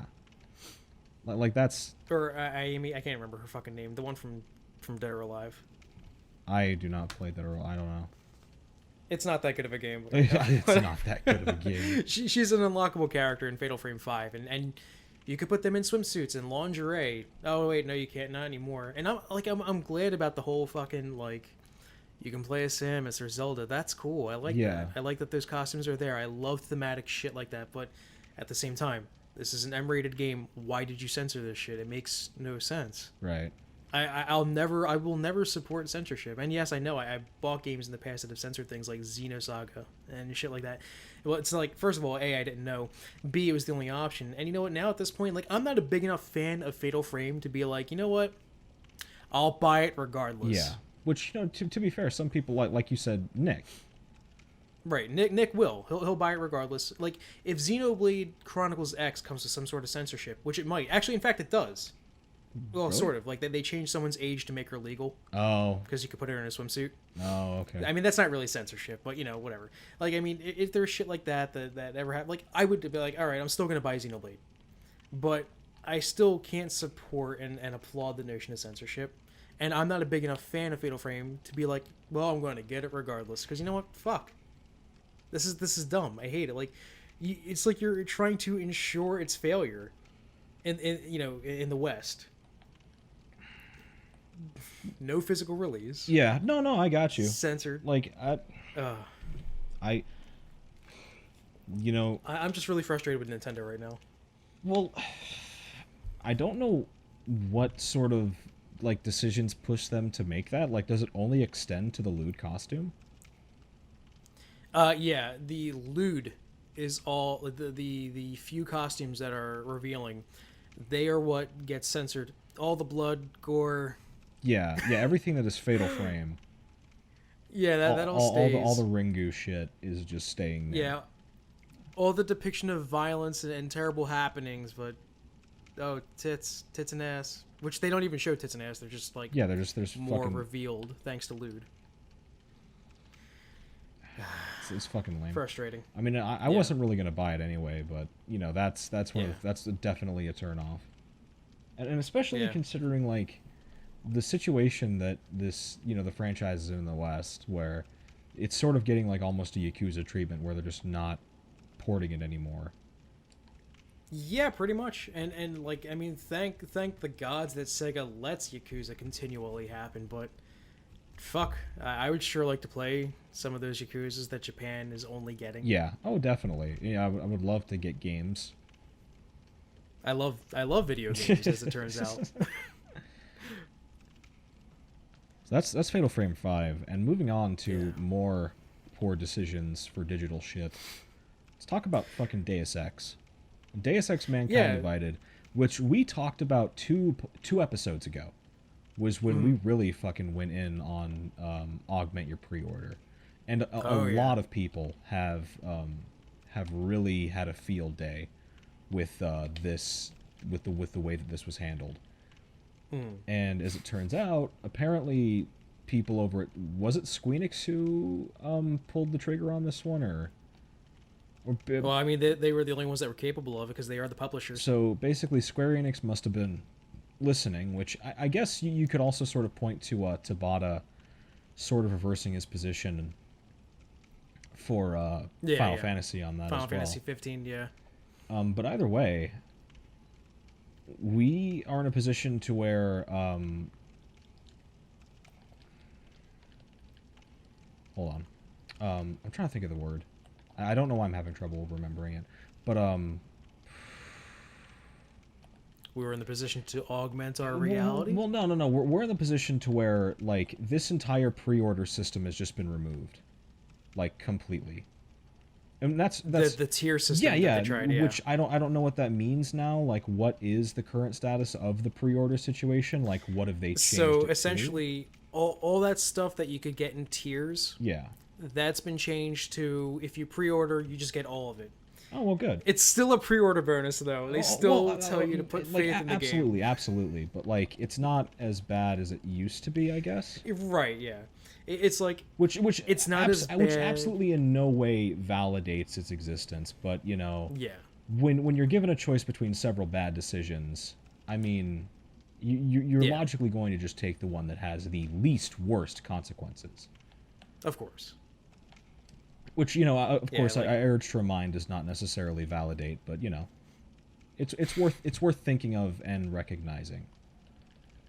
Yeah. And I'm glad. Like, I mean, but it's well, like, okay. I mean, I'm half glad. Well, because like this is one of those things to where if the social media presence and the big fucking backlash of this cause never existed, they likely never would have reversed this. And it might have set a trend. Yeah, like, and this very well could still set a trend of because everyone else tries. Well, not because like everybody else is going to try it, but eventually people are just going to stop caring. You know. Well, I mean, yeah, like they're going to be like, oh wow, another wacky pre-order fucking thing, which of course, like, you know, pre-order things like this aren't new per se, but at the same time, it's a case of sort of like when DLC came out, and the only people that were angry about DLC happening were the people who played games before DLC happened. And everyone that was like new to gaming in the 7th gen, they were like, DLC's fucking great! Well, because like, hell yeah! Well, in fairness, it wasn't really abused to the extent that it was now. And of course you could be like, well, not Skyrim, but horse armor in your fucking and horse armor is... It's just that needless shit where it's like, well, you know, they're selling it anyway, but I don't have to buy it, so I guess I'll give it a pass, which when you really think about it is a very dangerous attitude to have. It is, especially since like it wound up coming to the point where like Tales of Vesperia, you could just buy your levels, don't play the game. Right. And like this started like and like this is starting to boil over into a lot of single player content. And like the single player cosmetic content, like that once upon a time was a costume that you could have just unlocked or used a cheat code for. Yeah, like just shit that you would have gotten normally through playing the game. But now it's much more like, I don't want to say sinister, but it's much more omnipresent. It's much more ubiquitous. I would say it's fucking everywhere. Cynical. Well, I would say cynical because it's like all right, so it's and by the way, when I say cynical is not inherently evil. Right. All right, just so that people know. Like, I think it's cynical in that it's like, okay, we could have given the option to make you feel rewarded for putting in the effort to get something, or to discovering a cheat code, or to finding out that online that a lot of people say that cheat codes lost their value because you'll just find it out online. Right.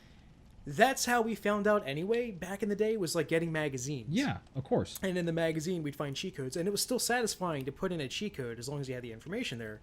Like there's nothing wrong with the internet revealing and spoiling cheat codes and Easter eggs, because we already were doing that with PSM, EGM, Game Informer. Yeah, they used to sell fucking books at fucking Barnes and Noble and shit like that. Yeah, Codemaster books and shit like that. Shit like that, dude. Definitely, absolutely. That was a thing that happened all the time. Yeah. And it was the best. Oh, I remember that. Yeah, like GamePro Codemaster books. I remember that shit. I bought some, but like, that was a long ass time ago regardless. But like now now we're at a point to where, and I guess people could pin this on, the audience, I guess, quote, growing up, and like, oh, now we have un dinero, give me mad dollar bill, y'all, but that's not necessarily a decent.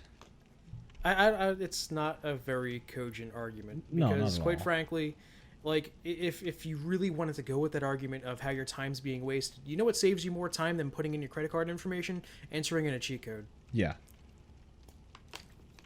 So if you really give a shit about your time being saved, you know what? In fact, even further, disposable income, it's something that you like to save. That's another thing as well. It's not exactly, having disposable income doesn't mean that you're trying to fucking break yourself. Oh yeah, definitely. Through all microtransactions and DLC. Right. So how the hell has that ever been a good argument? I just don't get it. Well, I mean, the thing is that you still have people, and I guess I'm one of them, who want to argue for its existence because of the potential that it brings of just having an unlimited slew of improvements and, shit like that DLC can offer. But in that same breath, you also have to consider the amount of abuse that people have. And it's just like with this fucking downgrade in performance thing where people have just lowered standards over time to where first, it has to be running at a smooth, 60. But now it's like, well, and I'm seeing this everywhere, and I know you are too, especially with fucking Dark Souls 3, where it's like, well, as long as it doesn't dip below 30, which it does anyway. Yeah. It's like, well, I guess it's okay. It's just people keep giving a lot of developers an inch, and whether it be publishers or just greedy developers wanting lots of royalties, they're taking miles. Actually that reminds me, probably the best way to put it for any of you out there who like the Venture Brothers, because I love the Venture Brothers. Right. You give a kid an inch, they think they're the ruler. I love that one so much. I fucking love Dr. Venture. All right. Yeah, we've been in negative mode for a while now. Super tangent. Yeah, let's. That was multiple things in a row that brought out the bad feels.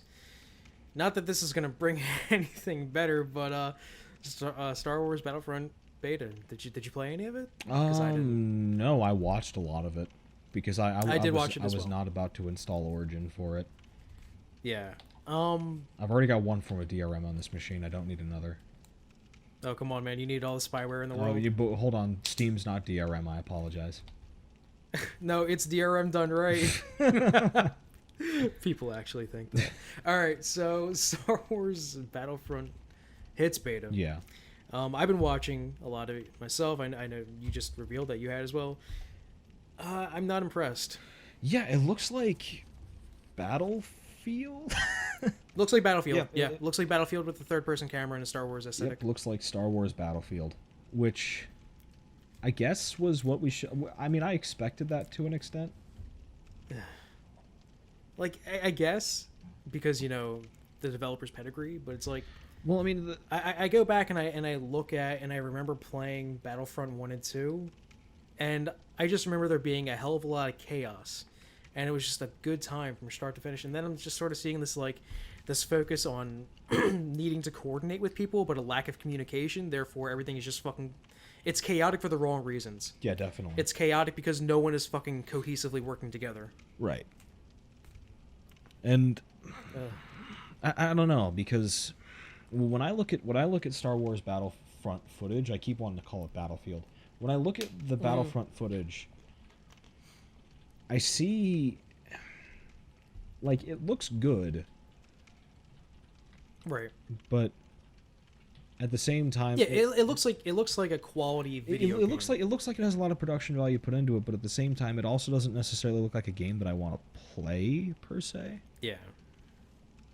And I mean, hey, grats to them for making the Stormtroopers look great. Yeah, so cool. Like I said, like the game looks great, and it's really cool to see this fucking revitalization of the Star Wars franchise, for better or worse. But at the same time, I really don't know what to really think when I look and I see like the emphasis on vehicle combat's really sort of janky, but Yeah. because you have the AT-ATs and the fucking like having this in the way it is, like you said, and like we keep saying, it's like the Battlefront sort of system and mechanics were really built around, you know, not TIE fighters and AT-ATs. Yeah. So, and it's not that they weren't existent previously. oh, definitely, but like, it's just there was a larger focus on just fucking go out and have fun. Yeah, and I don't know, and I'm really worried about the DLC and the microtransactions, incidentally. Oh yeah. Because, and of course, you know, it sort of comes with the territory. Like, this is an EA Battlefield, basically. Yeah. Like, they have no reason not to want to do a lot of this microtransaction stuff, but at the same time, I'm already predicting what's going to happen. It's going to be another fucking Battlefield 4 situation where, or Hardline even, where it's going to be a $60 game with a $120 season pass, and it's not going to work on PCs at launch. And $20 million of Levolution. Oh yeah, definitely. Shit tons of fucking level. Which, you know, for the record, that sort of engine and this engine for a Star Wars game is cool. Yeah. But at the same time, it's really easy to see where, you know, the danger is, and how likely it is that, you know, things will get fucked up and abused. And how, or on the alternative, if this game does well, especially considering the trilogy that's going to be coming out, there's no reason that this wouldn't become like, hey guys, here's Battlefront 2. Here's Star Wars Battlefront 3. Oh, weird. Here's Battlefront Hardline. Right? But like, that's right. You wouldn't like it sounds really weird and sort of very pessimistic, but at the same time, it's very it's likely it fits in with the pedigree. And I don't think that's, you know, like prophesized to happen, but I don't really want to see it happen to Battlefield or Battlefront. Yeah. I'm not doing that intentionally, by the way. It really is just become interchangeable. Yeah. Especially with everything that I've watched. Like, the vehicle combat looks cool, but, you know, I doesn't even know if it's going to have a story at all. It's going to be doing like the past Battlefronts where you follow just those specific moments in every battle. But although, you know what's funny, why does Luke Skywalker have the black outfit, the robot hand, and the green lightsaber for what was it, for Hoth? Yeah. Well, I mean, that bothers me. Yeah. I mean, they've been showing that since E3. Oh no, I get it. And that's still not rectified. Well, I mean, the canonical shit like that might never get fixed because only people like us really care about it. But in that same breath, it's just like they might be waiting to sell. Like, I'm willing to bet my top dollar that fucking Episode 7 versions of fucking Luke Skywalker and the new guy, whatever his name is, the new Jedi. Yeah, the guy from Attack on the Block. Yeah, he's going to become DLC probably at some point. Mm-hmm, yeah. It's just, the timing on it is a little bit too perfect. Yeah. So, for there not to be shit tons of abuse. And just a lot of intentional things like this to where, hey, if you want the appropriate version of Luke Skywalker for the Hoth mission, I'm going to need to see that credit card info. Yeah. Like, oh, no, it's cool, EA. Just, I'll just buy your season pass. Yeah. No, but seriously, let me get them digits. No, now the more I think about it, yeah, you're right, because didn't they reveal that, like, Leia and Han Solo are going to be DLC characters or some shit like that? I didn't read that firsthand, so I don't really know. But what I do know, though, is that it wouldn't surprise me if they're like, oh shit, here's old Ben Skywalker, just running around with a fucking beard, Mark Hamill doing the Joker voice, just slicing niggas up. Oh, if he was doing the Joker voice, that'd be sick. And of course, good. Like fucking old Leia just being like, oh. Hollywood let me age appropriately for this movie. Salon article, 10 out of 10. 7 out of 10. I really like it out of 10. I feel very safe with this movie out of 10. So yeah, that's Battlefront. I did it. I did it right. That's Battlefront right now. We did it. I would like to play it when it's fully released because to me, I really hate playing games like these before launch because Yeah. these are progression based, and I fucking hate losing all my progression. Yep. And I don't like playing it on such a small pool of maps. So That was another reason why I didn't really stick with WildStar too much longer after it got launched, was because like I got to like level 30. and didn't they wipe progress? They wiped all progress off servers. That's ridiculous. So, but yeah, so yeah. that's I'm not too keen on that.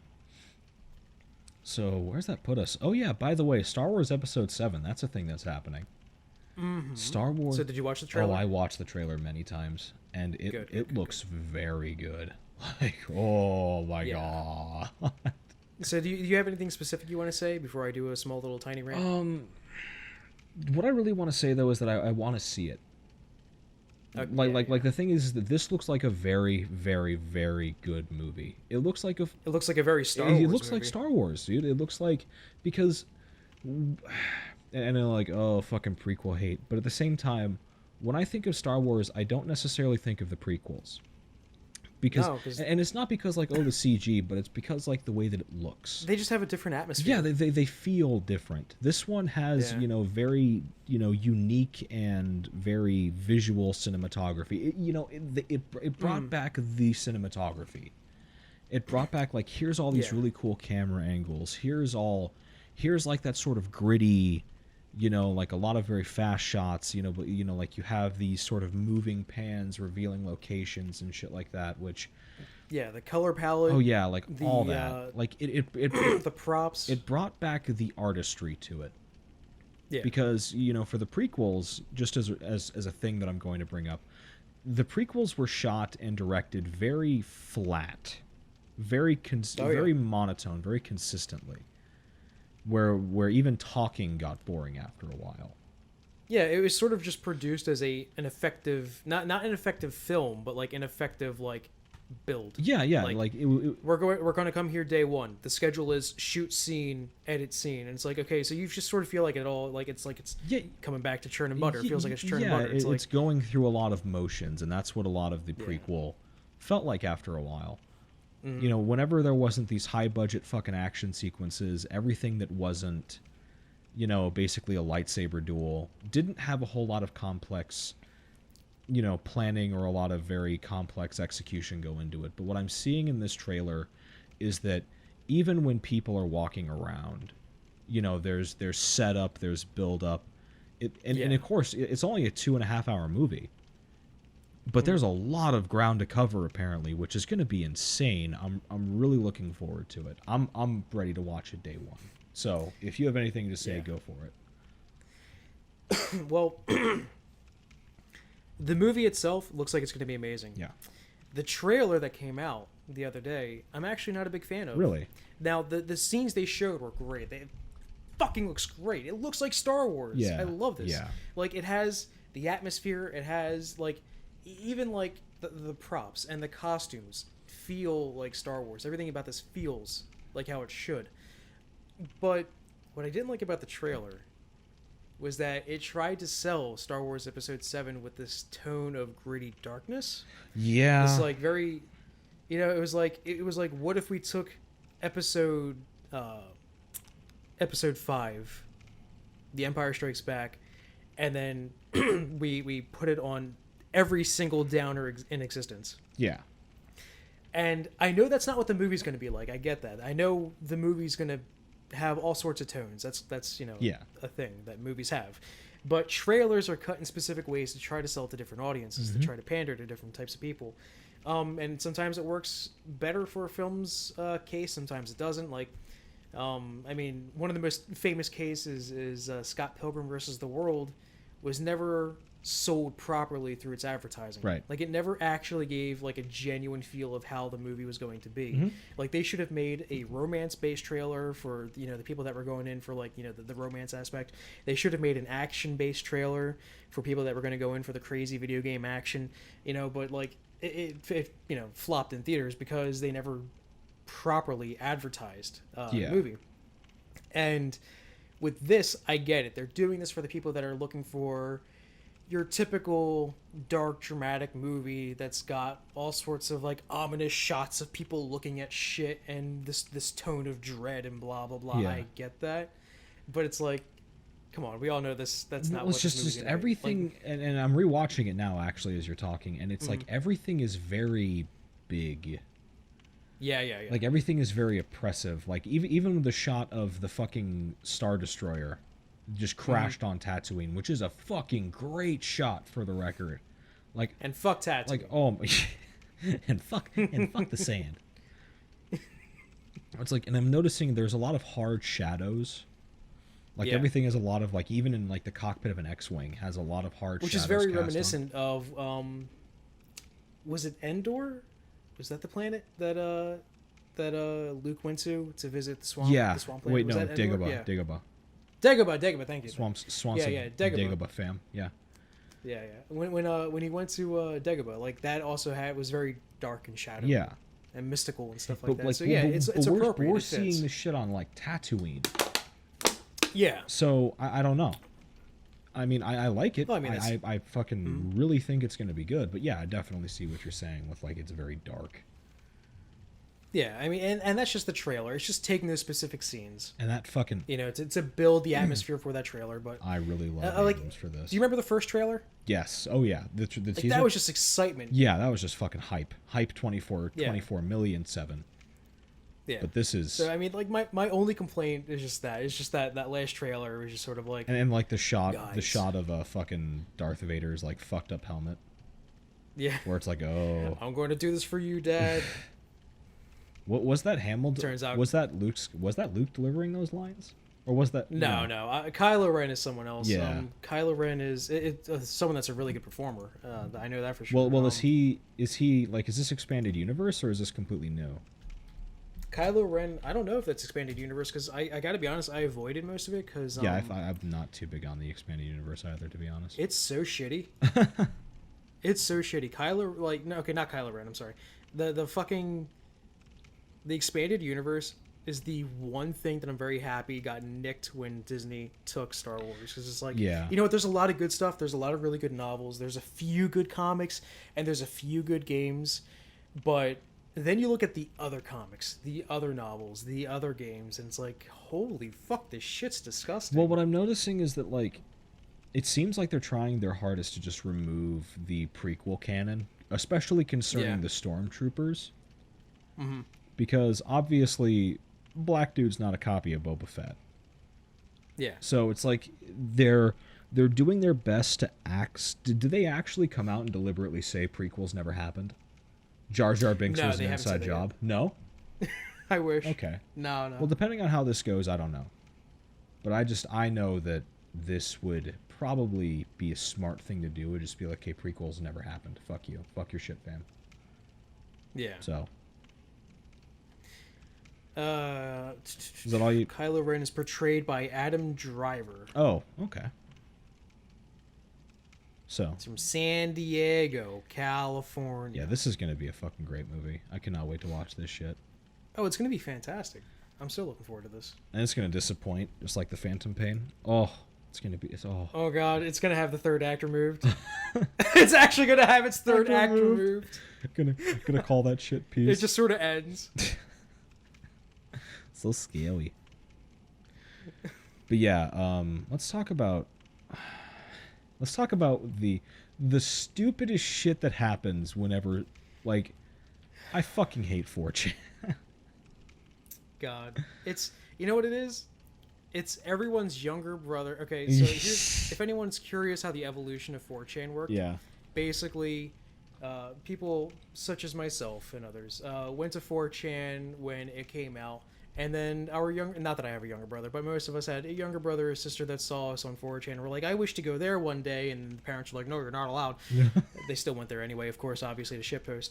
And then when myself and the others eventually got tired of 4chan, we moved away from it, and then it's like, great, now it's time for me to take the mantle of 4chan. And that's when, 4chan essentially turned to shit.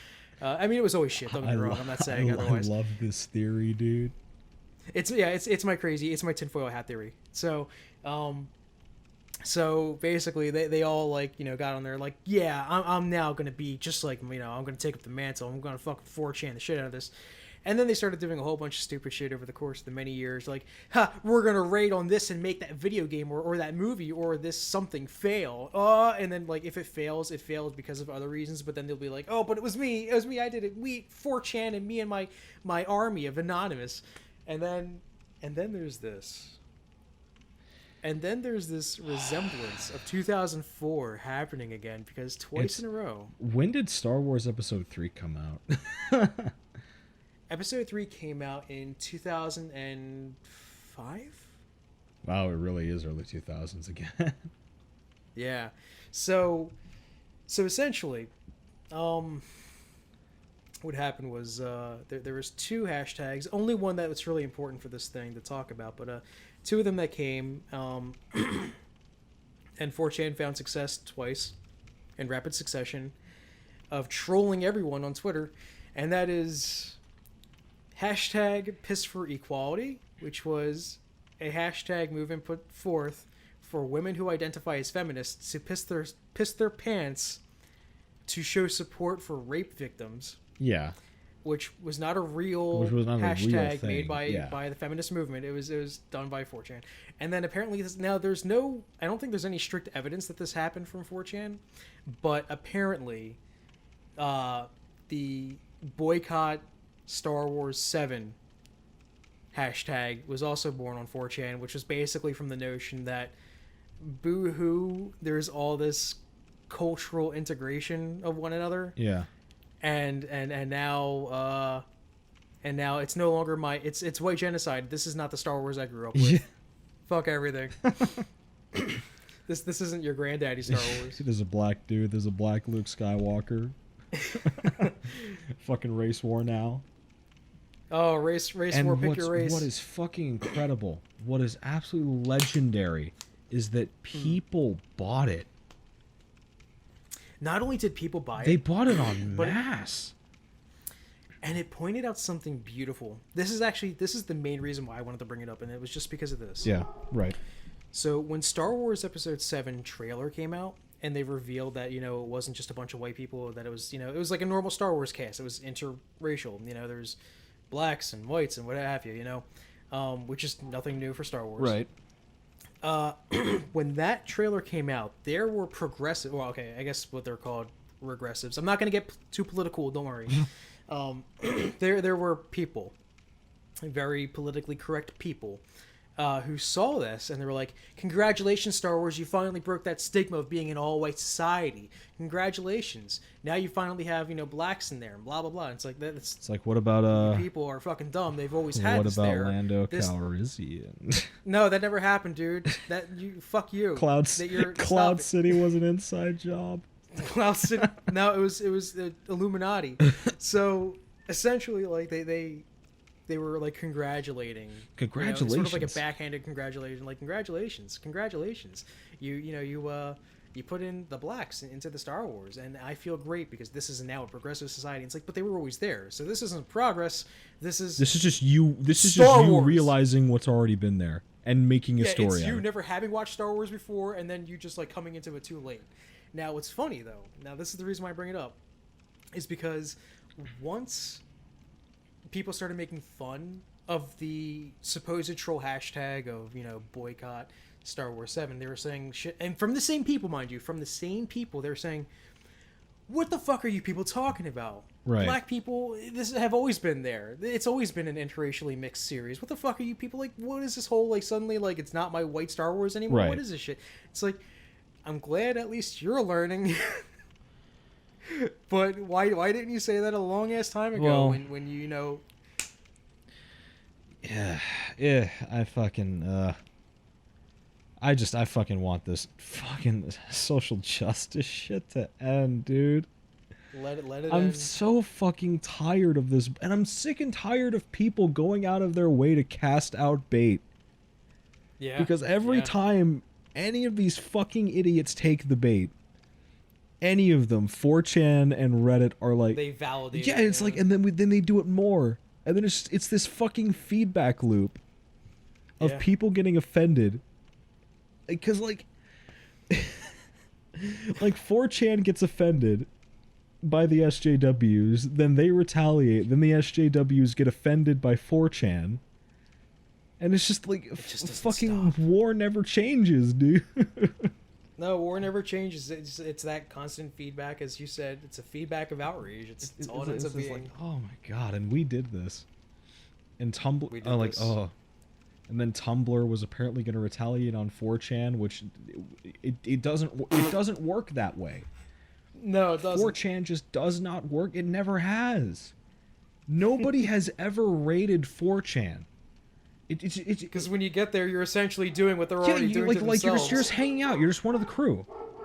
I know. Like when you start shitposting there, guess what? You have successfully assimilated to their culture. That's what it has become. It's just so it's so beautiful. Like it's the best. I'm glad that this happened because I know it'll just keep happening. Like episode 8's gonna come out. And this is going to happen again. Yeah. We already know. Like, it's going to be great. It's going to be the best. So. I'm looking forward to the next piss for equality. Piss for white genocide, dude. I'm pissing for white genocide right now. Oh, how the fuck are we going to transition out of this topic? Hey, guys, check out my segue. So, Indivisible. It's looking good. Yeah, I've played the prototype. I downloaded the prototype. I didn't get to play it yet. I really like the prototype. I really do. Well, yeah, the combat's essentially just Valkyrie profile, yep, right? Pretty much. But it looks like Paper Mario almost. That's what this cool, because yeah. Well, no, because it's so Indivisible is this 2.5D, I guess technically, platforming. Yeah, it's got platforming RPG. So it is.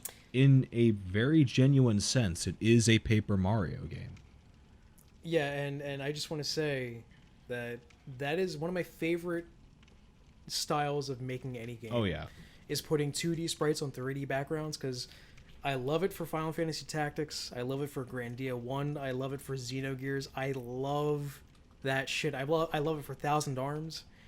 Please, developers out there, indie devs, if you really are trying to go for my heart, yeah, do that 2D shit. sprites, stylized 2D sprites on top of 3D backgrounds. And like the backgrounds, Just like everything best. about it looks great. It sounds great. It plays well. Yeah. Like the platforming is going to be good. So I'm really looking forward to this, but I'm also really worried, I guess, that that somehow it'll like mess up between now. Well, because like, okay, we have all these Kickstarter games. Like we have Bloodstained. We have Yooka-Laylee. Indiegogo goal hasn't really been come anywhere near to being met. Which so it far. was looking for like what was it, over $1 million?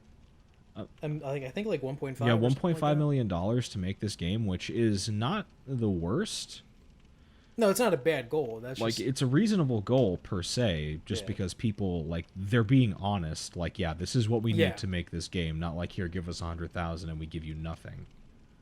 Yeah, and I'd rather them be like, hey, give me 1.5 now, rather than be like, give me 100K now, and then give me 100K again, and then give me 100K again. Yeah. It's like, all right, so they clearly have their budget set out ahead of time. Yeah, like they know what they're going for at least. Yeah. So. Plus, shit, they already made. What's that game called? The fighter that's way too complex. Oh, Skullgirls? Skullgirls. Yeah, like this is not their first game at all. Yeah. I'm a little curious why they couldn't just turn the Skullgirls funds into Indivisible money. I don't know. I don't know how it works with the... I don't know. I honestly have no idea. But the yeah. But yeah, this is a pretty good game. I'm willing to say that right now. From the prototype that I've played, this is a finished product is going to be the shit. Good. I'm looking forward to it, but at the same time, the crowdfunding gig, there's no real other way around it other than if it works, it'll work. But if for whatever reason it doesn't reach its goal, then this game is really going to be sort of let down by it. And that's a damn shame, but that's sort of, well, it's the truth of it. It's how it works. Yeah. So, and I guess the the references to Paper Mario, like the combat system, like the battles aren't necessarily perfectly Paper Mario. Like there's no menuing, but like you get the idea. Like you have buddies and shit like that. Like in sort of a fundamental sense, it's there. So yeah, like I think you would. I think a lot of people would really enjoy this. So I don't know. I'm looking forward to it, obviously, but like I keep saying, anything could happen between then and now. Yeah, I'm definitely gonna have to get that demo set up that I downloaded. It didn't take me long to set it up, only like a couple minutes, and it was up and running. So. Yeah. By the way, speaking of that, if anyone's questioning Indivisible and if they're gonna like it or not, you can go straight to the Indiegogo page or straight to the Indivisible website. You could download the demo and check it out for yourself. Yep. Sort of like Mighty Number 9, except or Red Ash, except this is actually good. Oh, that Red Ash demo was the best. What are you talking about? I can't wait to hear it gets canceled in a little while. Oh my god. We actually delayed it so much that we have to close down ComfyCast. So, sorry, boys. We're going to sell the game to Capcom. Capcom. All right, moving on. Yeah, hit me with hit me with Shadow of the God Losses, boys. Because when I saw this trailer, I was actually a little bit pissed. Because when I saw it, I was like, it's just not really Shadow of the Colossus. And then I saw the design, and then I saw her climbing on it, and I was like, holy shit, this is just Shadow of the Colossus. And it made me so happy. So Pray for the Gods is developed by like a 3-man team who've been working on it over the years. Yeah. Essentially pouring their passion into it because this is the game that they always wanted. Like, they wanted another Shadow of the Colossus. Like, they straight up said that. They're like, we want Shadow of the Colossus. We want to make a new one. So this is what we've been working on for years, and that's what Pray for the Gods is. Yeah. It's basically Shadow of the Colossus. Plus in a snowy area. Yeah, which is good. Yeah. On top of that, there's also other creatures around that maybe you have to fight, because I saw like a pack of wolves. Yeah. And shit. So that's crazy. I really want to know what's going to go on. And the boss fights themselves, I mean, they didn't really show much of the boss fights other than one of the gods had picked up the character you play as, the other chick. Yeah. And he opened up his mouth and, presumably. And then the chick has this really shitty animation where she's trying to escape. Like, it was really bad. But, yeah, I mean, it looks cool. It looks great. And the only reason why I'm bringing this up, I wouldn't even bring it up otherwise, is because it looks better than The Last Guardian. Yeah, this is... I don't necessarily disagree with you. Mm-hmm. Because, really, at this point with The Last Guardian, I'll believe it when I play it. Yeah. Well, no, because, like, I've been waiting on that fucking game for so many years. And just like everybody else, but with me, it's been like, I really am starting to lose the feels. Yeah. It's been too long. It's been such a cock tease for so long to the point that I kind of just don't care. And I'll still buy it. I'll still get a PS4 and I'll still get The Last Guardian, but I'm not excited. My hype for that died ages ago, eons ago. Yeah, and it's just like, that's sort of the thing with these long-ass development cycles where you announce shit super early on. And my other problem is that what they showed of The Last Guardian so far has not impressed me. Yeah. Because... like that trailer for Pray to the Gods, you got to see a lot of mechanics. Oh, yeah. You got to see a lot of crazy shit. And The Last Guardian, all they demonstrated was a scripted set piece. Yeah. At what point does that make me go, oh, fuck yeah, my next Uncharted experience? I'm not excited for this. Right. I mean, I'll still probably enjoy it. It'll probably play great. It'll probably have like lots of really cool puzzles. Yeah, sure. Yeah, of course. But I'm just not excited. That's the problem. Right. And Pray for the Gods, I'm actually excited about. So yeah, that's the only reason why I even brought it up. So yeah, that's where we're at right now with that. Pray for the Gods. Hopefully, it'll turn out to be just as good as Shadow of the Colossus. But in the meantime, I'm really not too partial to either of them at this point. Right. So, keeping with keeping with weeaboo shit. Sega. God, we're so weeb. Sega wants to make more high quality PC ports. This is coming after what port did they recently make? What did they do not too long ago that The prompted this? most recent announcement has been Sonic the Lost World. Oh, right. And not many people actually like that one, but it's one of the ones I like because it has that Sonic aesthetic, and it's very simple. It's just go forward and have fun rather than be like, it's an adventure. I'm looking forward to that. And a lot of people actually complain that Sonic Lost World is... You really do just hate fucking Sonic Adventure 1 and 2, don't you? I am not a fan of Adventure at all. Yeah, 1 and 2, I just don't like them. But yeah, fucking Lost World, like one of the biggest complaints for it is it's too slow. Right. Well, it's on PC now. You could fix that. Right. Turbo mode. Sonic Lost World turbo mode mod when? Yeah. Soon. And yeah, soon. And so they want to make more high quality PC ports. I'm hoping for Yakuza. I'm hoping for Bayonetta, Virtual On, Virtua Fighter. Yeah. I made a whole list on fucking Facebook. You might have saw. Yeah. I listed those whole fucking shit like Shenmue and all that crap. Like I need these games. I'm excited. The thing is, like, I really don't know what they count as a quality PC port. Hopefully they count it as Valkyria Chronicles because Valkyria Chronicles was a genuinely really good PC port. It runs well. Runs at 60 FPS. It tops off at 60 FPS. It can't go beyond that. But it runs at 60 FPS. I think it actually runs at monitor speed. Oh, really? So I think if you have more than 60 FPS, it can go beyond. Yeah. It has like two options, like 30 FPS lock or monitor speed lock. So if you have like a 144 hertz monitor, then it'll run at 144. It also it runs well. It runs well. Like it doesn't feel like it's shitty and dragging and like, oh, it's another Japanese port of a game that's just like, why is this even happening? Was this like a backyard project or some shit? Like it was a quality. Like I started up Valkyria Chronicles. There was no setup problems at all.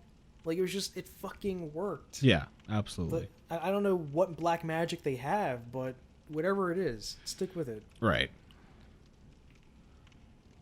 So yeah, hopefully they actually do come out, especially with the Yakuza. I wouldn't be surprised if they withheld on Bayonetta, but I would really be interested in some Yakuza. Yeah, give me the Yakuza. And so much more weeb to go. We got Nier 2. Oh. Okay. Oh, Nier 2. Okay. Oh, Nier 2. Okay. Oh, being developed let me...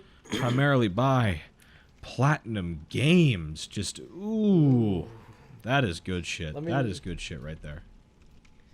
Let me look up this little thing. Let me find this niche gamer article really quick. Yeah, so basically the idea here is that Platinum is really fucking the best at this point. Yeah. I'm trying to... Is this the article? Hold on. You could fill in the dead space if you want. Yeah, absolutely. So, like, what's going on right now is Nier 2 is being developed by Platinum Game Studios with Yoko Taro as director. Yes, Yoko Taro is directing. It's being produced by Inaba, who Inaba also helped produce MGR, and it's also being produced. It's being co-produced by one of the producers from the original Drakengard game, the original Drakengard game, and also Nier, who his name is Saito, and it's not to be mixed with the same Saito from Platinum Games. This is a different one. This one's got more of like a longer, lankier face and like crazy hair. Yeah. What else is there? Okay, yeah. So this is what I wanted to say.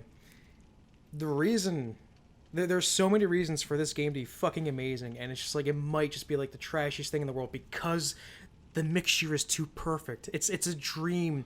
It's a dream team. Yeah. Inaba, Saito, Yoko Taro, plus the composer from Nier is coming back. Super good. With his music. And he also composed the music for Drakengard 3. Yeah. Same composer. And character design by my nigga, Akihiko Yoshida. Yeah.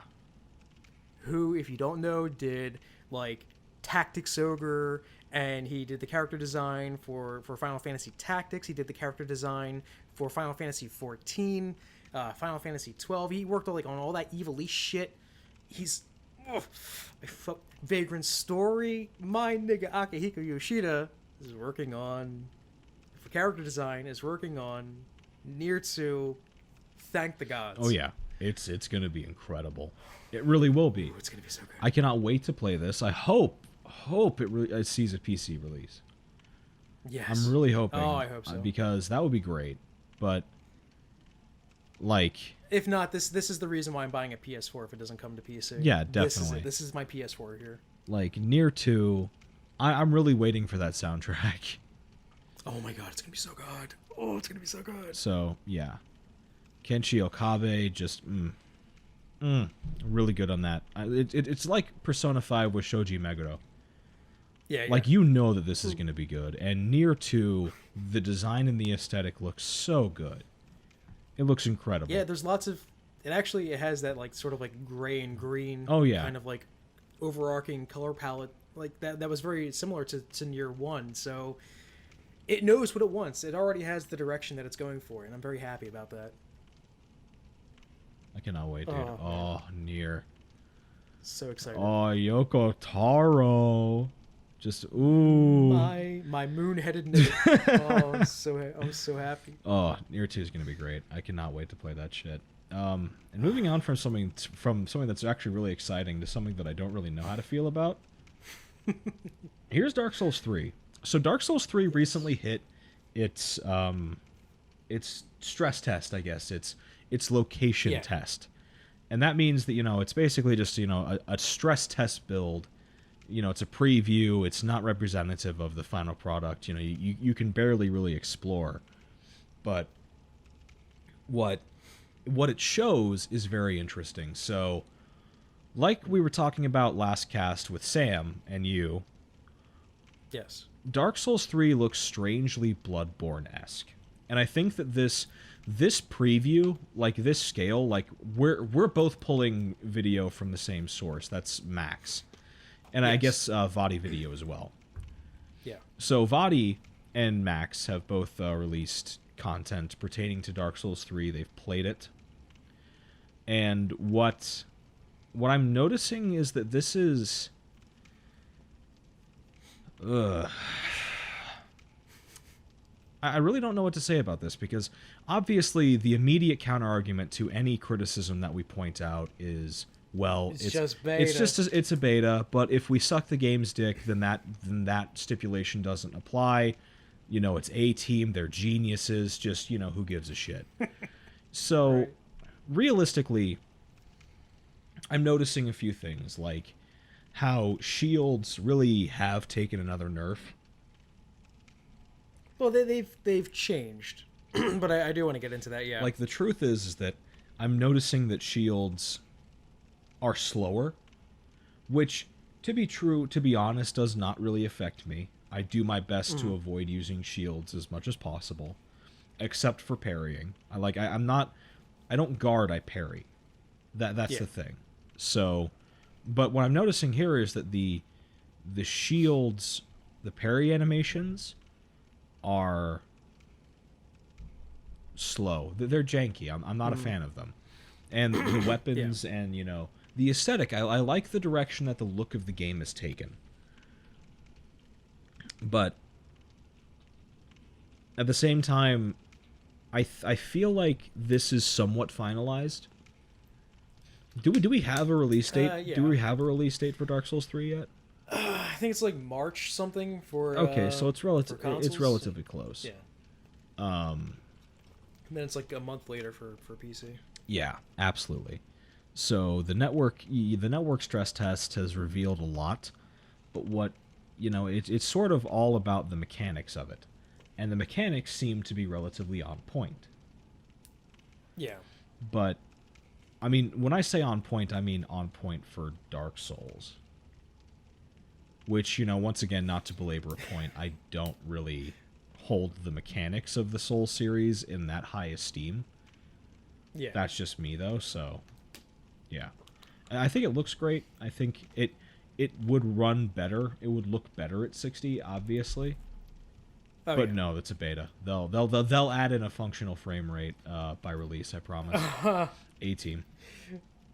A-Team, the mystical A-Team. A-Team. So, I guess to get my point out on like, I'm not going to debate with you on mechanics, because, I mean, it's a podcast. We don't really have to do that. Now hold on, Pokey. If I ever. Now hold on about your little bullshit. About your little bullshit now. We'll go fool that guy with the glasses. No, but like, I mean, if I ever talk about Dark Souls mechanics one day, it'll be in a video specifically for Dark Souls. But I I like them. I love the Dark Souls mechanics, and one of the things I love the most about Dark Souls 1 is that it's a slower game. I love the slower experience that it gives you, and Bloodborne worked on hastening that, and they're incorporating that into Dark Souls 3. And I'm going to say Dark Souls 3 looks fine. Yeah. The fastness of it looks fine. It does not look like what I prefer, because I prefer slower, but whatever. Faster, I'm okay with that. Yeah. I don't have anything against that. What it does look like that it incorporates from Bloodborne also that I am not a fan of, and you've heard me bring this up, is how when you lock an enemy into hit stun, they sort of get this like desperation attack. Yeah. Where their offhand weapon just sort of like ignores hit stun and hits you anyway for massive damage. Yeah, they can DM a little bit. I don't know. Yeah. And I saw that happening when Max was playing it, or specifically actually when one of the segments in which Simmons was playing it. Yeah. And I saw when he was like going ham on like a group of guys, and one of them just sort of like he stuck his arm out while he was getting hit, and he's just like, "Here, just eat some damage." Well, that's the issue with these character kits, because when I look at these character kits, I see a lot of variants, which is a good thing and a bad thing. It's a good thing because it's a little bit more dynamic. There's more variety in combat with the same enemy. But at the same time, it's really annoying because when you have different moves with different startups and different actives, when you're trying to parry or you're trying to dodge, it can be really fucky to try and gauge which version of the swipe is coming out. And of course you can approximate, but what I'm seeing also is that, beyond just the clunky ass parrying, at least with this version of the shield that I've been seeing everybody use, the rolling seems to also be a little bit broken still from Dark Souls 2. Where there is a delay on the iframes. On the rolling, like like about like a 5-frame delay or something like that. Which is a little unacceptable. Of course they may change that, but I don't think they will, because I don't think they thought it was a big enough deal in Dark Souls 2, and I guess in Bloodborne, because they released both games in that capacity. Yeah, I don't know. So maybe they incorporated dodges to not be handled in a clutch manner, but rather in a predicted manner, which I don't like. I prefer clutch over predict. Well, the thing is like there's a lot of commitment to these rolls. Yeah. Like especially if you're in heavier gear. Yeah, well, no, not just if you're in heavier gear. Like if you're relatively light rolling, there's this huge fucking leaping dive to it, which Dark Souls sort of had, but like in the first game it was subdued to where it was a little bit more action gamey. It was not near Devil May Cry, because those rolls are a little bit more useful, but in terms of Dark Souls, like you're committed for longer, and you can actually fuck yourself into worse situations, especially with those type of more committed rolls. So the problem right now is that it's really difficult to gauge where they want to take it, because it looks like they want to retain the super, like, the weight that a lot of people like in these games, but at the same time, they're not really doing it with the enemies, which was a huge problem I have with Dark Souls 2. Right. Where enemies just fucking apparently, drink all their protein shakes and don't give a fuck, like, because they don't appear to have any real stamina, or, the weapon that they're holding doesn't really matter. They'll just swing whatever whenever. And I think that's what's contributing to that sort of offhand retaliatory strike that you're seeing. That desperate attack. Yeah, that DM might not be just them ignoring hit stun. It might honestly just be they're recovering that quickly, and the moves take that little time to go. That's a potential. Because speaking of the parrying, though. Oh, I wanted to say about the parrying. Yeah. Like, they've only shown one shield, and as you may or may not know. Well, there are two like, shields. Well, there's two shields, but only one of them can parry, because the other one has a sword art instead. Yeah. Or it allows you to use your sword art rather than parry. So that's another interesting change that they made, is that some shields can parry, some of them don't parry. Instead, they allow you to use your sword art, which is used with the parry button. Yeah.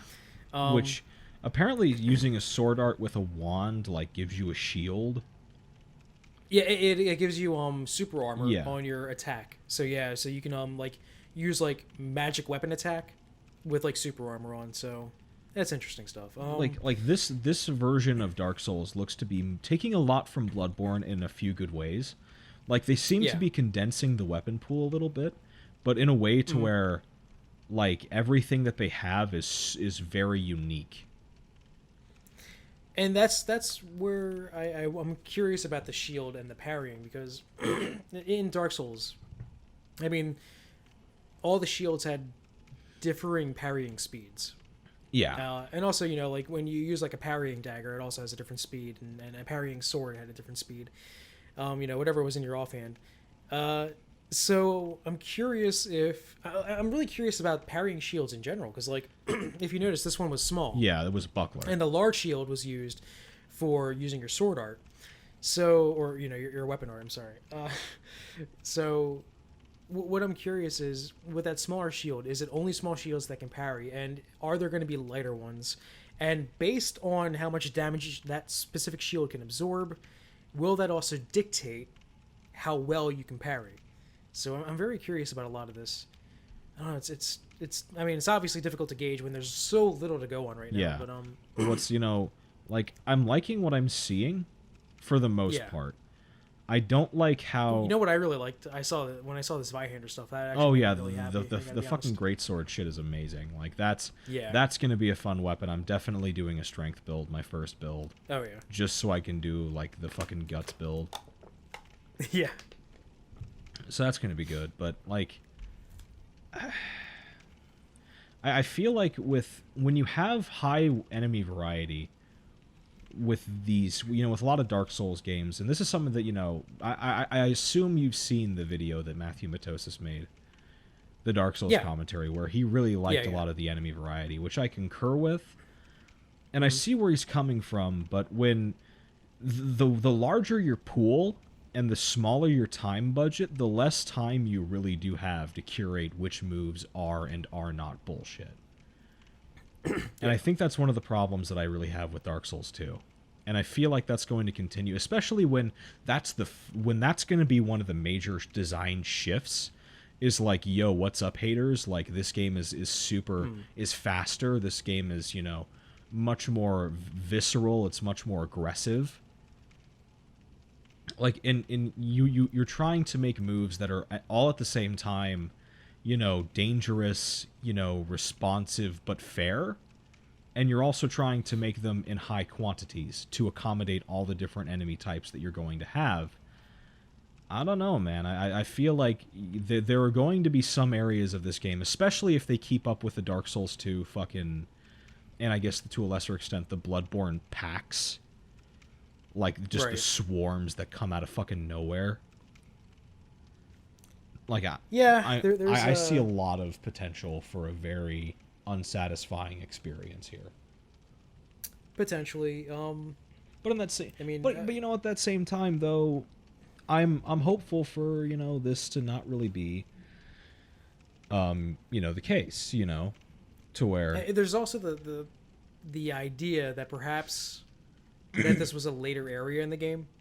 Oh, potentially. And they're starting you off in a later area, and so like their movesets are obviously tailored more to someone who's already been through enough before they got there to actually really.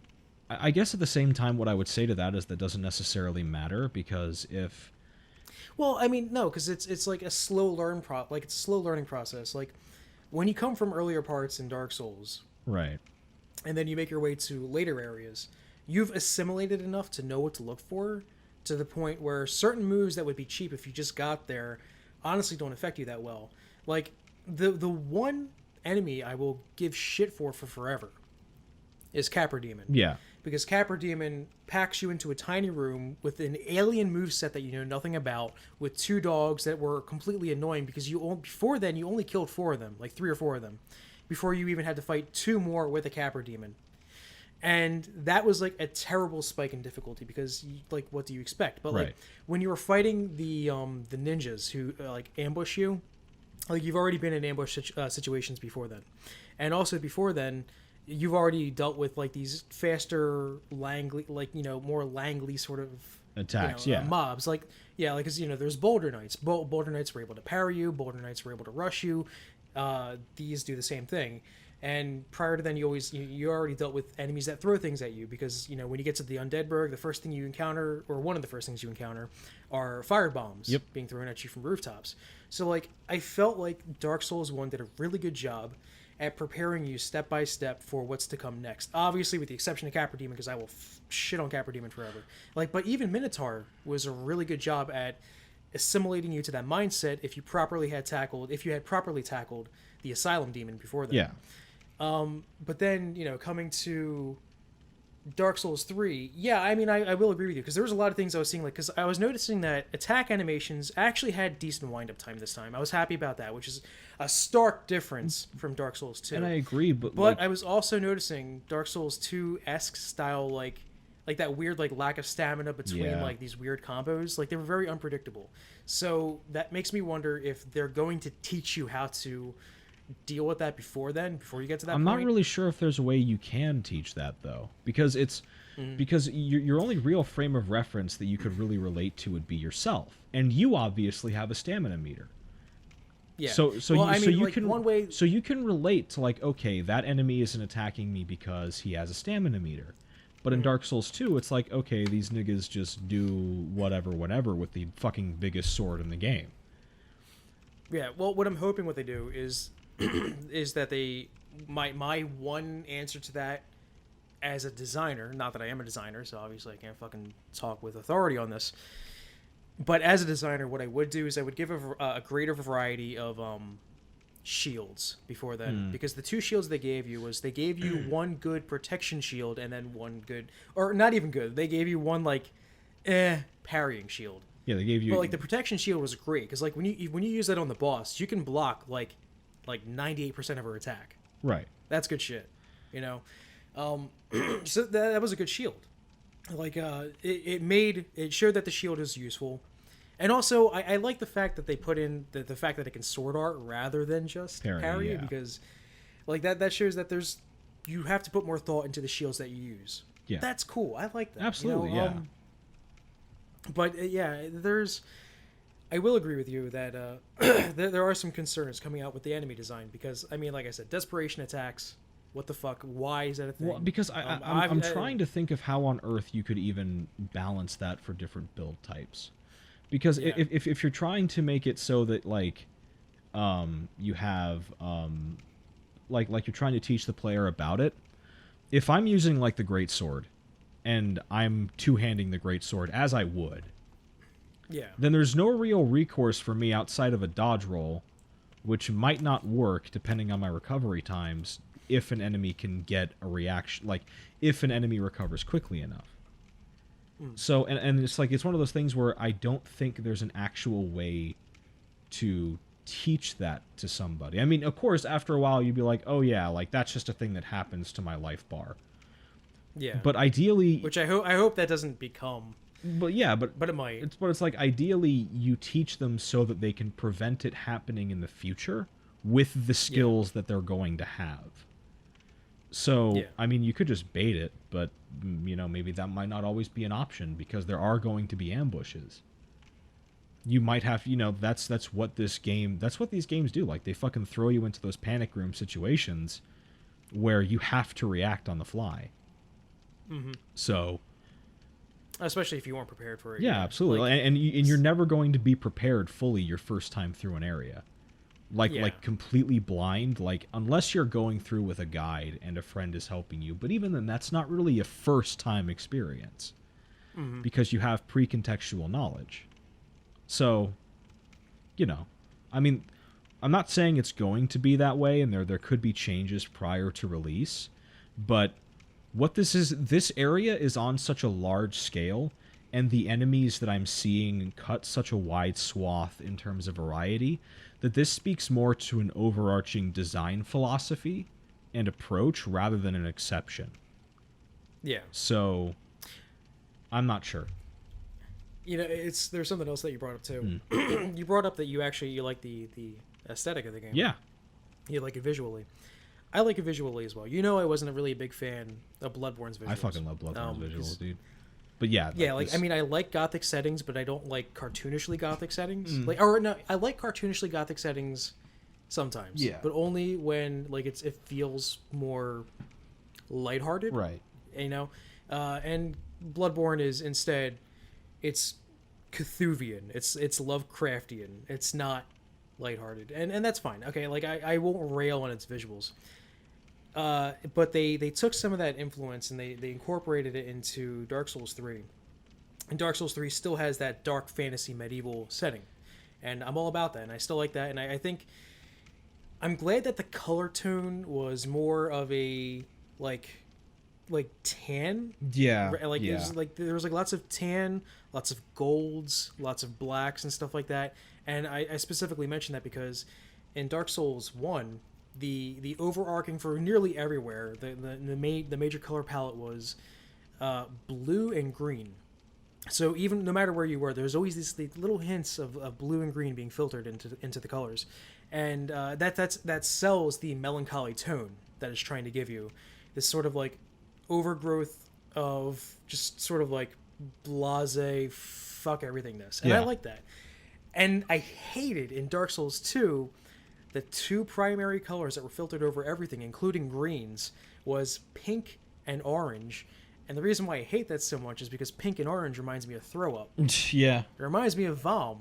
Like when I think of like every time I think I puked, there was pink And orange. and orange.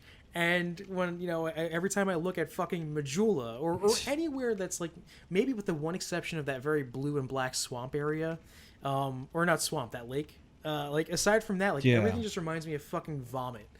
So I'm really liking where they're going with Dark Souls 3. Yeah. So And good on you, Miyazaki. yeah, continuing on with the fucking like this sort of Bloodborne thing, like I'm noticing not just the hit sparks where like blood is flying out, which I think is Yeah. really cool. But like Oh, I think it's great. I'm noticing those fucking Bloodborne-esque transformations of like the lesser enemies. Yeah. Where they'll just like fucking explode into a bigger enemy with like tentacles and shit. Yeah, I like that. Like it's sort Yeah, of it like looks cool. It looks really good. it's a better answer than those fucking pricks from Blighttown that would shoot darts at you, the toxic Oh darts. yeah, those Because were fun. they're one timers. You kill them once, they're gone. And this guy, that same one that can transform like all those like praying hollows into like a big black mushy hollow, like that was cool. That's a one-time enemy. I like that shit.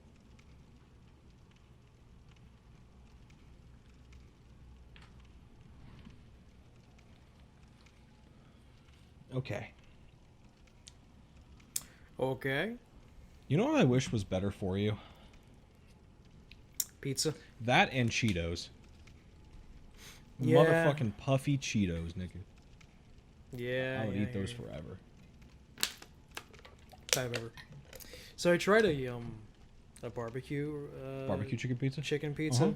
from my local area that makes really really good buffalo chicken pizza. Uh-huh. They didn't do it that well Really? because it was way too sweet. Yeah, the barbecue sauce was way too sweet. Mm. It really made me sad. Yeah, that can happen, definitely. Yeah. But, yeah, so you ready to do the last part of the show? I am certainly ready. Let's pull up this shit. All right, there we go. Okay. So, Hideo Kojima, has reportedly left not just Konami, but Koji Productions as well. Yep. So, Kojima Productions has left. You know, it is basically without the person who made it. Konami's gone. You know, but apparently, weirdly enough, Konami is denying it, claiming that Kojima is just on extended vacation. And let's put an emphasis on this. The denial is coming from Konami, not Kojima. Uh-huh. It is Konami who's saying it's vacation, despite the fact that there was a picture taken that shows what very much looks like a farewell party for Kojima to be gone foreversies, rather than just on a vacation. I mean, granted, it could be misconstrued. Maybe, okay, let's just say perhaps he is going on vacation, and it's just like, congratulations, you did it.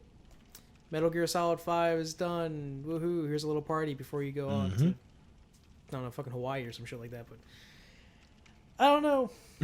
I'm smelling some desperation coming from Konami, because I mean, it's not like this is the first time they've lied. So yeah, a little bit. It's.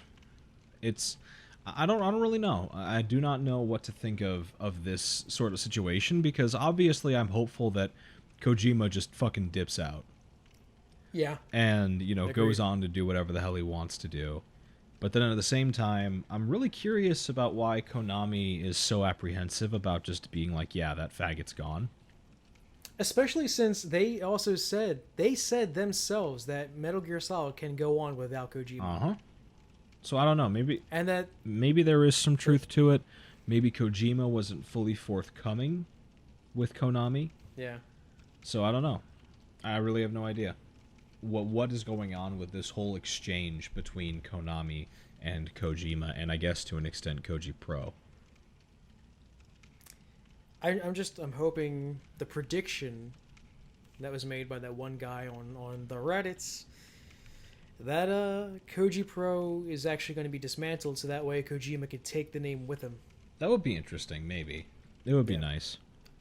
I would like to see a Kojima Productions being the actual producer. Mm-hmm. So that'd be neat. That would be quite interesting. And so hopefully, as the Twitter feeds get blown up a little bit more, it will be fun. And, you know, Kojima gets to go off and do his own thing, and Konami gets to go their own separate ways, I guess. And Konami gets to kill itself further and further. Yep. But I mean, just die already. Just fucking die. Just sell off Suikoden so someone else can make a new Suikoden. Speaking of things that just won't die, so Valve is actually apparently still interested in doing paid mods.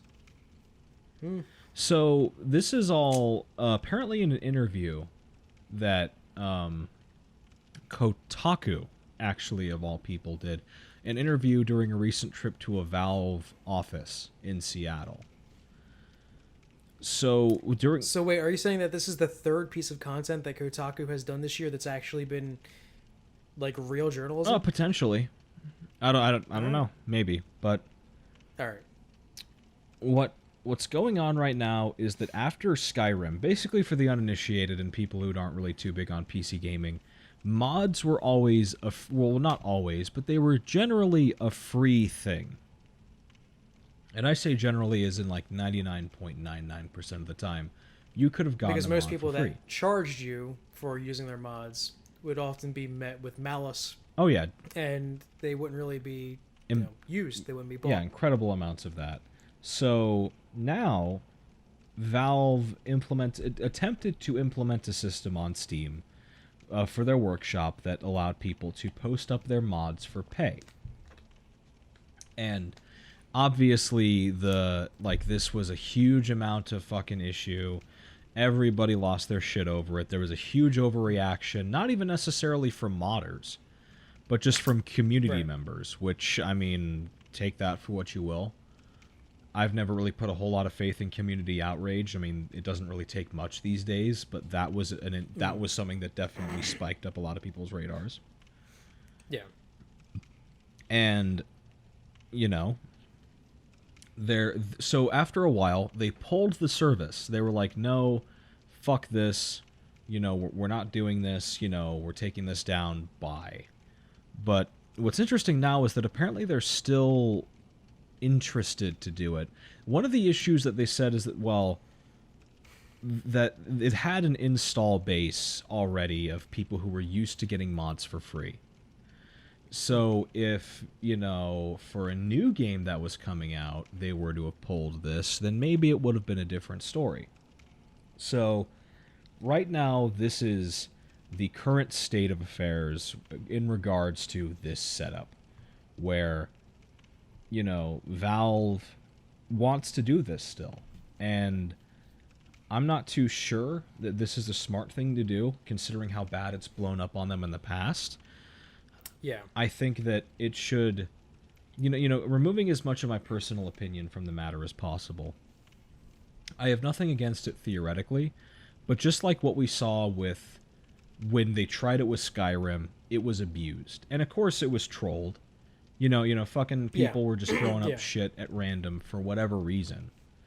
Just trying to get money out of it. But at the same time, and at the end of the day, the system, as it was, very overreacted to.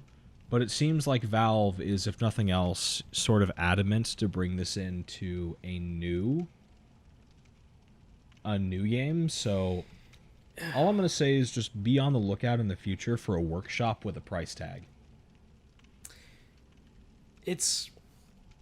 I agree with you that I support it. I can support it in theory. Mm-hmm.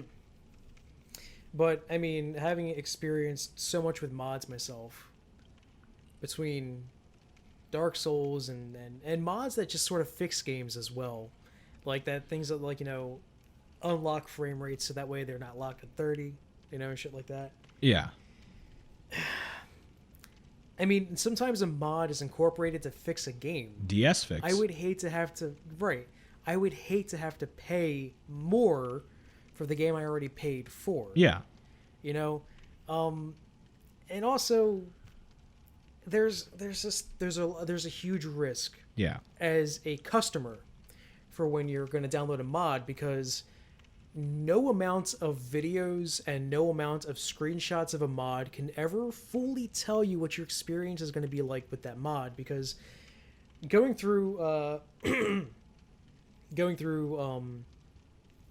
mods that I had put into Dark Souls for my past playthrough, right, I was seeing a lot of better stuff than when it actually was incorporated. Like I would properly implement the mod, and I would go into the game and I would see it, and I would sort of not really get the same expected result. Right. Like it would look like how it was, but it just maybe was not as good as I had expected to see it in motion or at my resolution.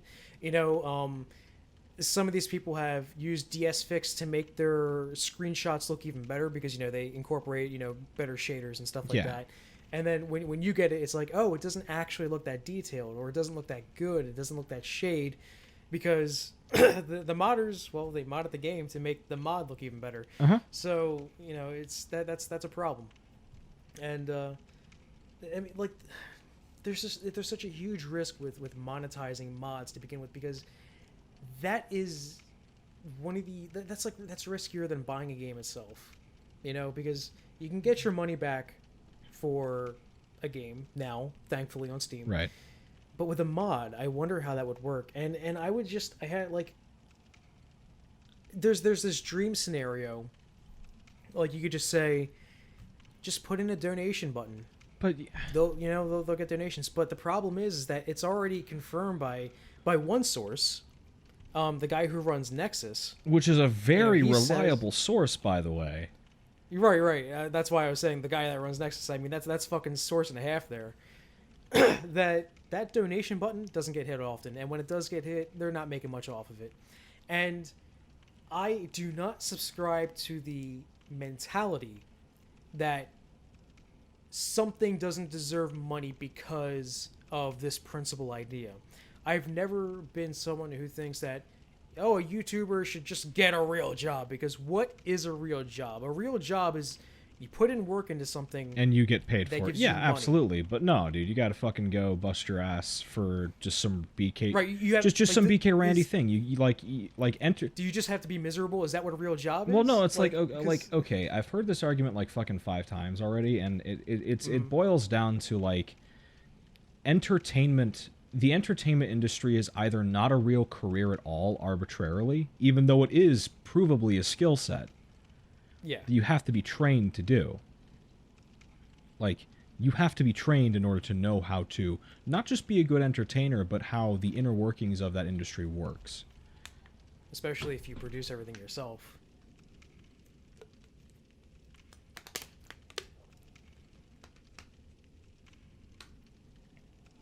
This is... You still there? Did I lose you? No, you're fine.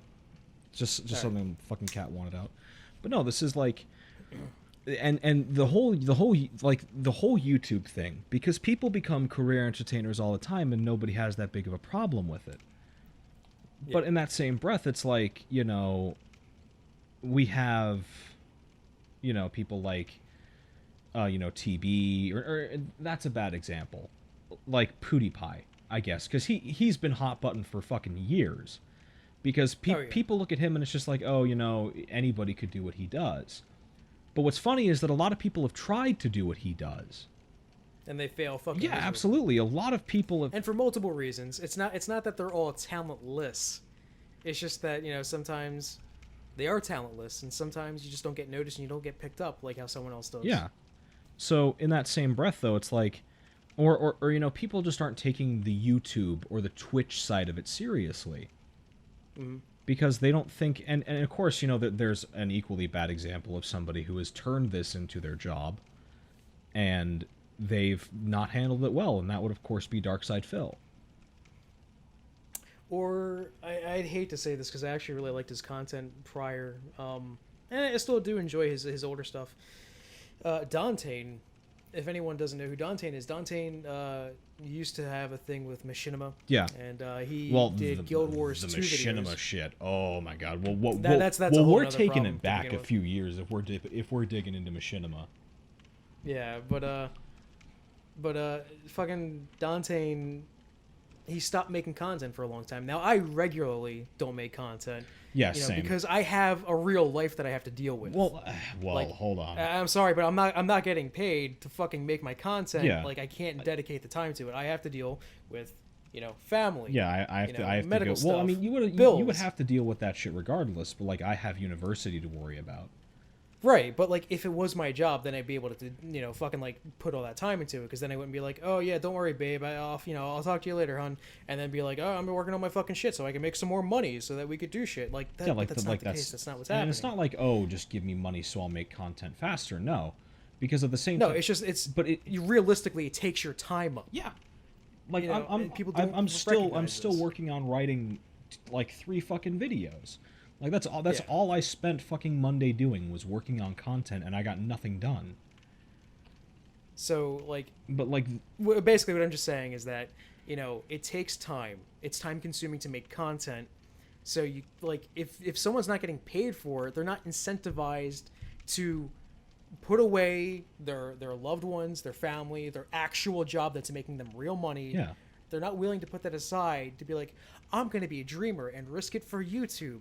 Because if you're thinking realistically, That's a fucking... the YouTube thing is a hobby until it becomes your job. Yeah, that's not a smart thing to fucking dedicate. Or Twitch for that matter. Or Twitch, yeah. So Like, the reason why I'm bringing and this even up is because Dante... Well, no, and it's like, even if you do get picked up by like a studio like Maker, that's a volatile position. Yeah, it is. But we'll get into that more in a little bit. But like, yeah, go ahead. Well, what I was saying was that like with Dante was making, money from his content. Yeah. He also had a Patreon. He Set his Patreon... Well, see, here's the thing. I'm not against Patreon. Well, I'm not either, but that gets messy. Right. Here's the thing. And he got it messy. That's the Yeah. problem. He stopped making content for a long time and was letting people give him money monthly as a subscription basis. Right. But he was not putting out content during those empty months. Like, he went for nearly a year without doing anything, just collecting money off of Patreon. I don't support... Like, me as a creator, I don't support that. Yeah. What I would do is I would do like on a video per video basis. Right. For me, like if I were to ever have Patreon, it would be like, yeah, you would only give me money if I put a video out, because I don't feel right just taking someone's subscription money if I'm not doing anything. I mean, like, and that's an issue of like having 2 separate fucking modes of getting of payment through the Patreon system, because like fucking, and I will cite this because it's true. Fucking Hayden. He doesn't get money every month. He gets money per video, or fucking even a less personal fucking example. YourMovieSucks.com. Adam. Oh right. Adam gets money based on his fucking like whenever he makes a video, but at the same time, I don't really want, like, for me at least, the money side of things is really not something that I would want yet. And I don't think a lot of people really want that, because what happens is, sure, I could spend all day working on content, and that would actually probably increase productivity immensely. But at the same time, I can't really deny that some of my best content took a long time for me to make. Oh yeah, it would end up having to become the side projects while your main projects were what you put out fast. Yeah, And that's like, there's nothing necessarily wrong with that, you know, especially if you're producing good you know, if you're producing entertaining content regardless.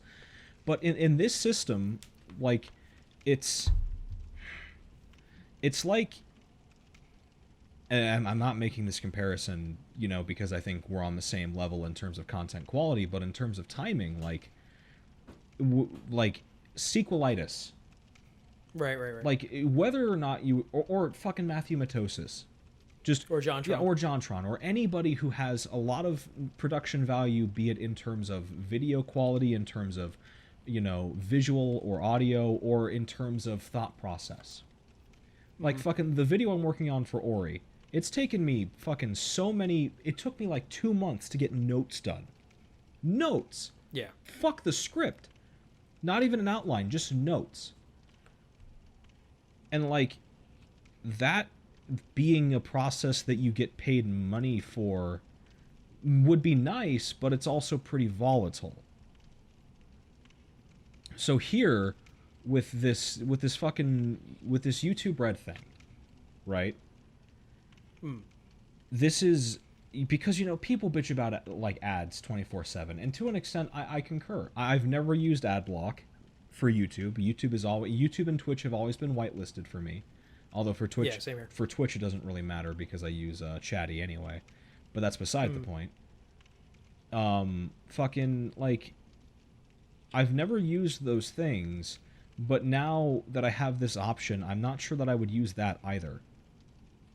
Because, like, it's $10 a month, which you might not think, and the thing about this is that you subscribe to Red, and it's like, it's basically a WoW subscription.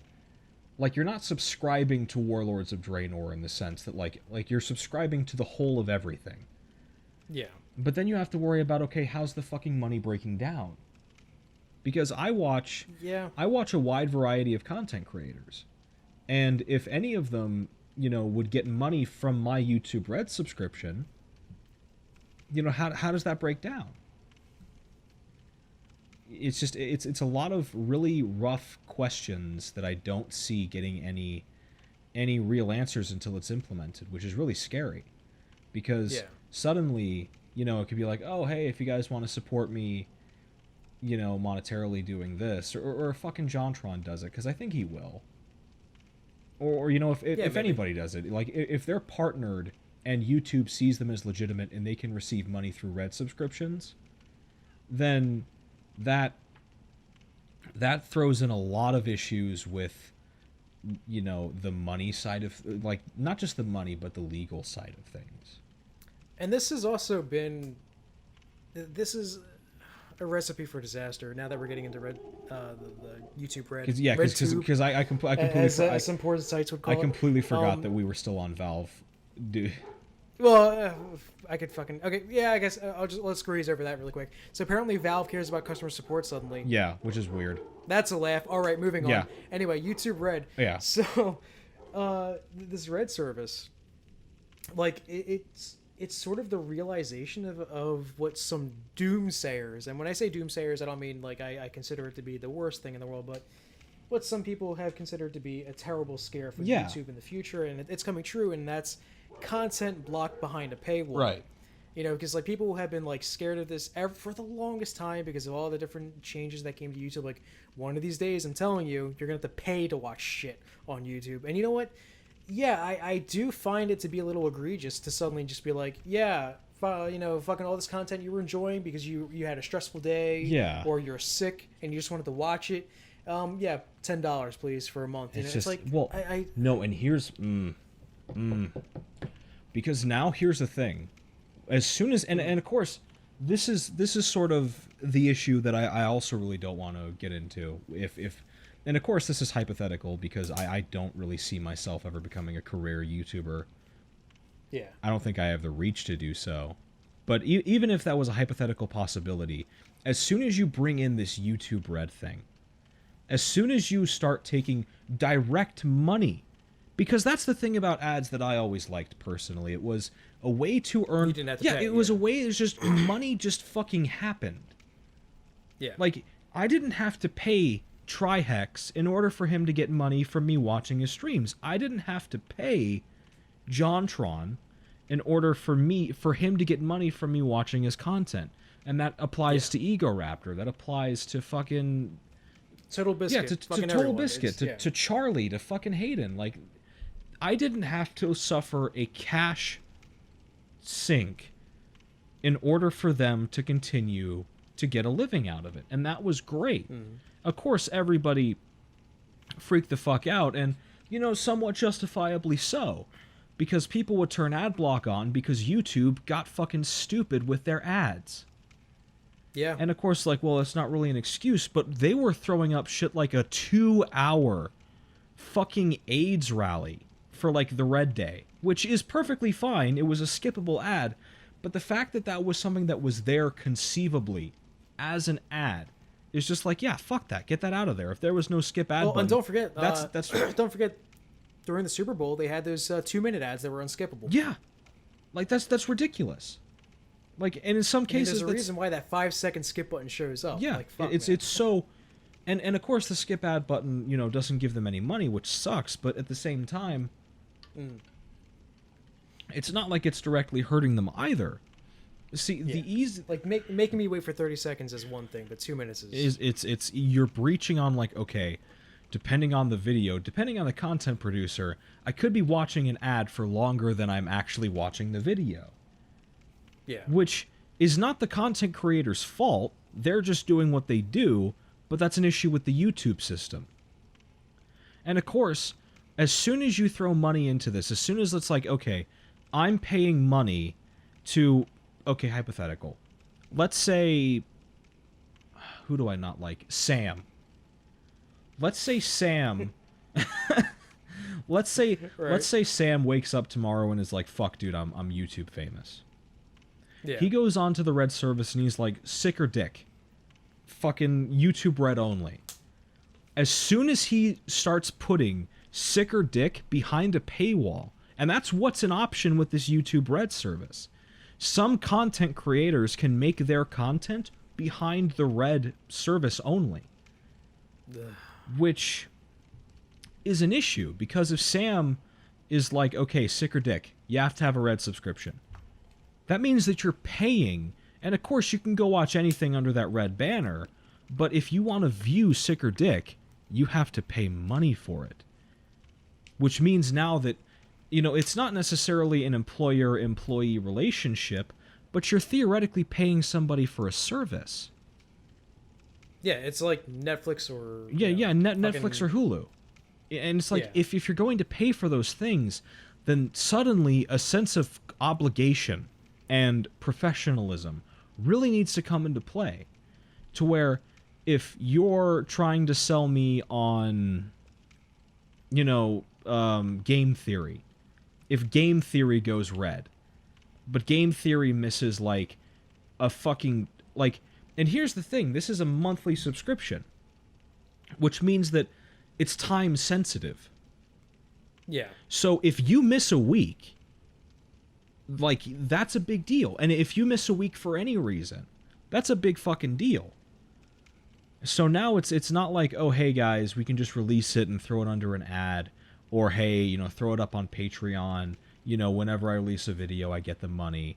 You know, I get, you know, revenue from that. Now it's, you have an obligation. You have a monetary obligation to the people that pay you. Because it's not on... It's on their time, not yours. Yeah. And I legitimately don't think that a lot of the people who are doing this YouTube thing take it seriously enough. And of course, that doesn't... No, I would have to agree that doesn't extend to people like TotalBiscuit, who obviously, like, the cynical Brit takes it seriously. I guess to an extent, PewDiePie and CNanners, like, a lot of the people who, like, everybody would point to and be like, oh, YouTube fodder, fucking bullshit, they probably take it seriously. And, you know, suddenly, you know, the PR thing gets into it. Like, to where if fucking, like, if one of our streams gets out, right? And suddenly, like, Yeah. because, and that's what's really volatile about this YouTube thing, is that it's tied into your public relation and how people see you, not just as a content producer, but as a person. Because if they sign on to, like, fucking your stream or my stream or Sam's stream, and they hear half of the shit that we say, then suddenly the entirety of our channels could lose any and all credulity because we're shitty people. No, yeah, that's absolutely true, because there's So this, like, and there's, well, I mean, because these are social things. Yeah.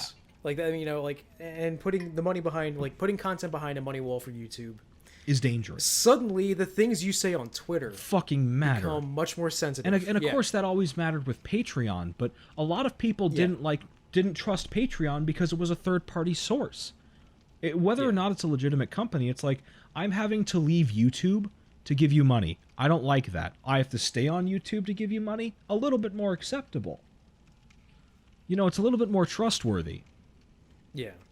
But this is just, like, it's, and especially with the legal side of things. Because now, since YouTube has a direct hand in it, they have to curate what they do and do not consider to be, you know, content that you can earn revenue from very seriously. They have to take that very seriously. And even then, like, where do you start and where do you stop? Yeah. Because we both know that there is a flood of complete trash. Oh yeah. On YouTube. Oh yeah. There's a lot of people both on Twitch and on YouTube who will rush for the subscription button, for the donation button, who will make the Patreon page before they make their YouTube channel. Like, shit like that, you know? Yeah. And I've known a couple of people personally who've done that, but that's neither here nor there. Wait a minute, really? Yeah, I've met people who've made donation buttons before they've even streamed for a month. When we're not on when we're not podcasting, you're gonna have some stories to tell Oh, me. absolutely, of course, not a problem. But like, Good. the thing about that is, though, is now, especially considering something that we covered a couple podcasts ago, with the Nintendo thing, the Nintendo Creator Program. Yeah. What, like, are channels like yours and mine, or Hayden's, Charlie's, fucking John's, Luke's, are those content, is that content creation? Or is that copyright infringement? And that becomes a big issue too, where you make I make a piece of content and I'm on the Red service, right?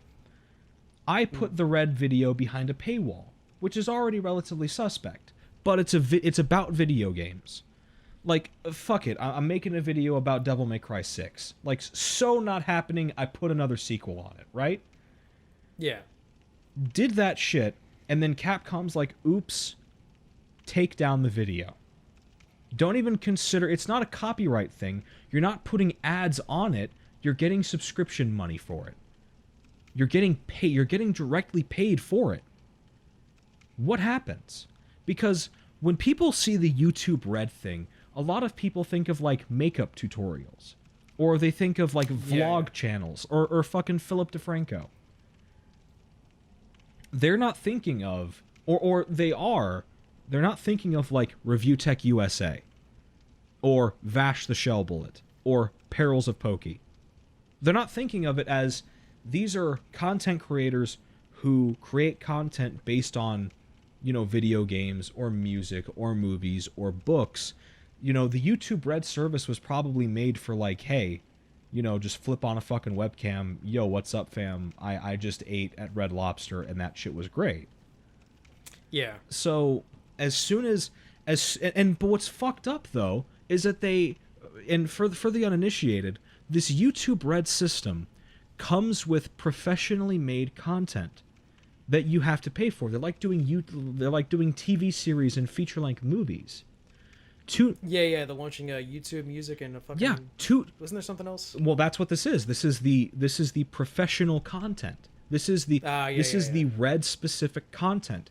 And two names that stuck out with me were PewDiePie and Rooster Teeth. Two teams that have their roots in gaming.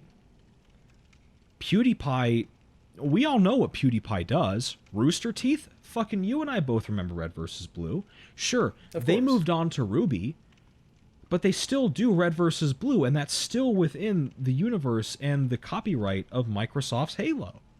So what the fuck do you do? And of course, with PewDiePie, they're doing like a reality TV game show thing. It's called Scare PewDiePie. And with Rooster Teeth, they're making like their own professionally made movie with Maker. It's called Laser Team. So this isn't gamers making gaming related content. This is gamers just making content. It'd be like if peanut butter. Oh wait, no, that might be too apropos. Actually, yeah, fuck it. It'd be like if when I'm trying to think of who to not step on here. It'd be like if, and I'm being serious, it'd be like if Aaron Hansen did the YouTube Red thing, but like for an animation series that had nothing to do with games.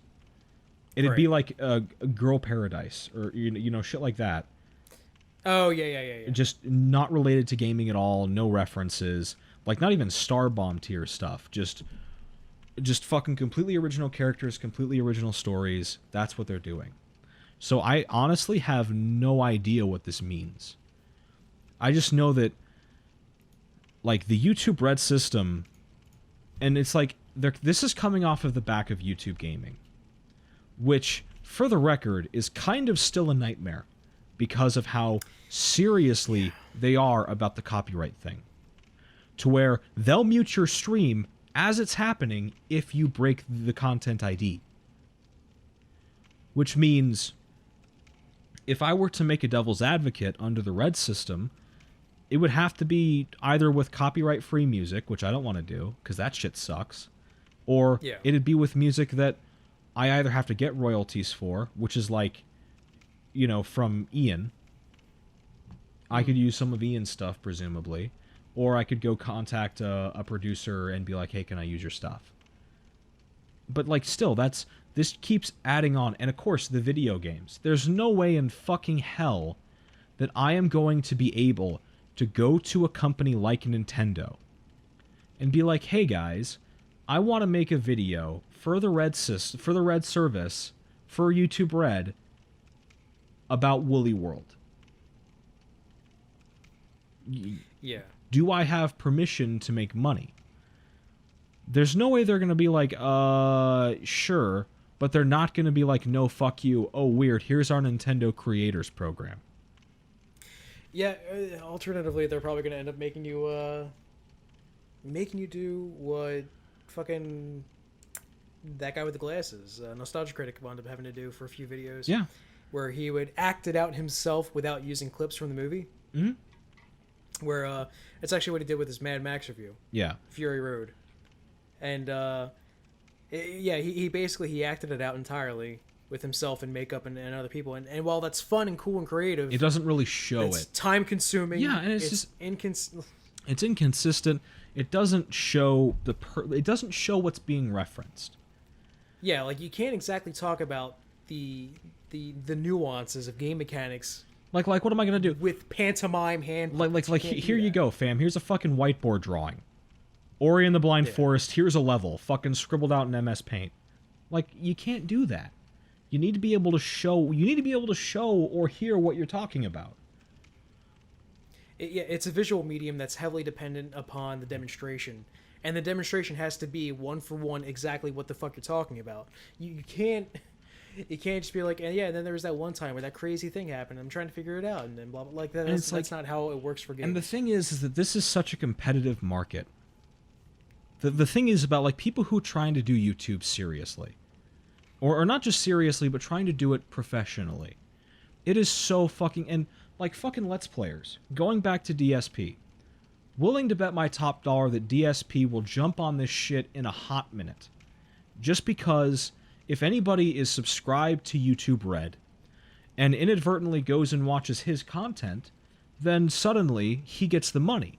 It usurps ad block. So like if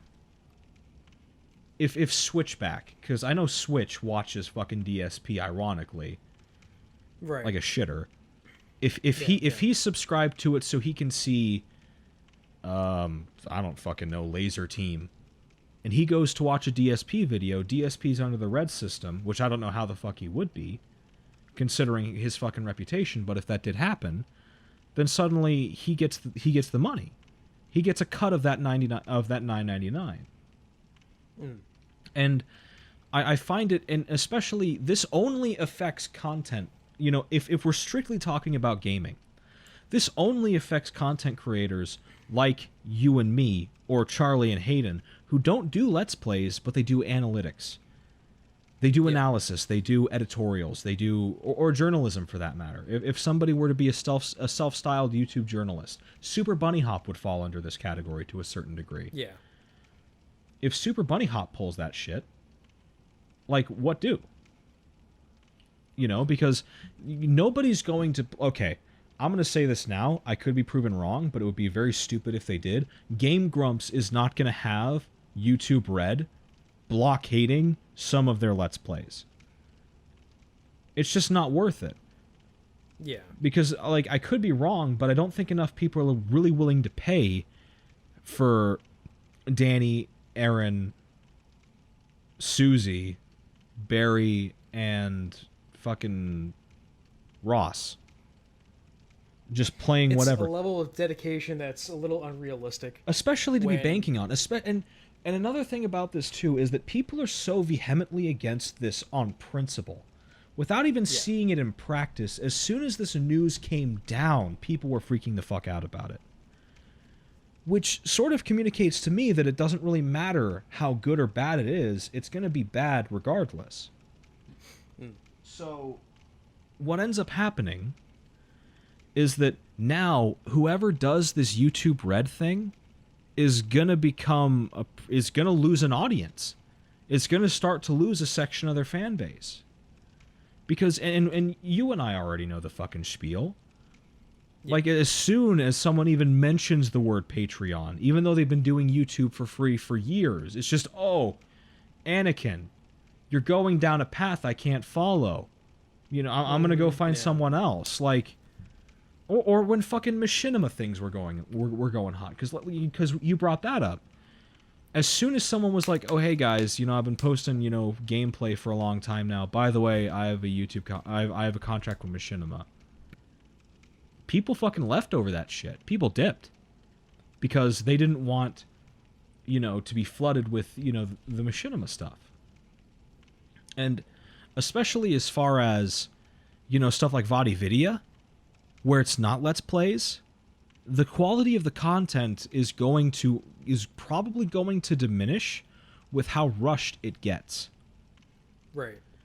So the more that you try to force out content, the worse it's going to get. But, like, if I were to rush out the Ori review, it would be shit. But the longer that I take on it, I feel the better that it's going to get. And I feel like it's the same with you. I feel like it's the same with everybody who puts effort into their videos. Yeah. And when you... Well, I mean, that comes down to, like, a personal principle as well. Oh, absolutely. Because I remember hearing a quote from Peanut Butter Gamer himself. In which he basically... he was on the podcast, fucking... Polaris? Or,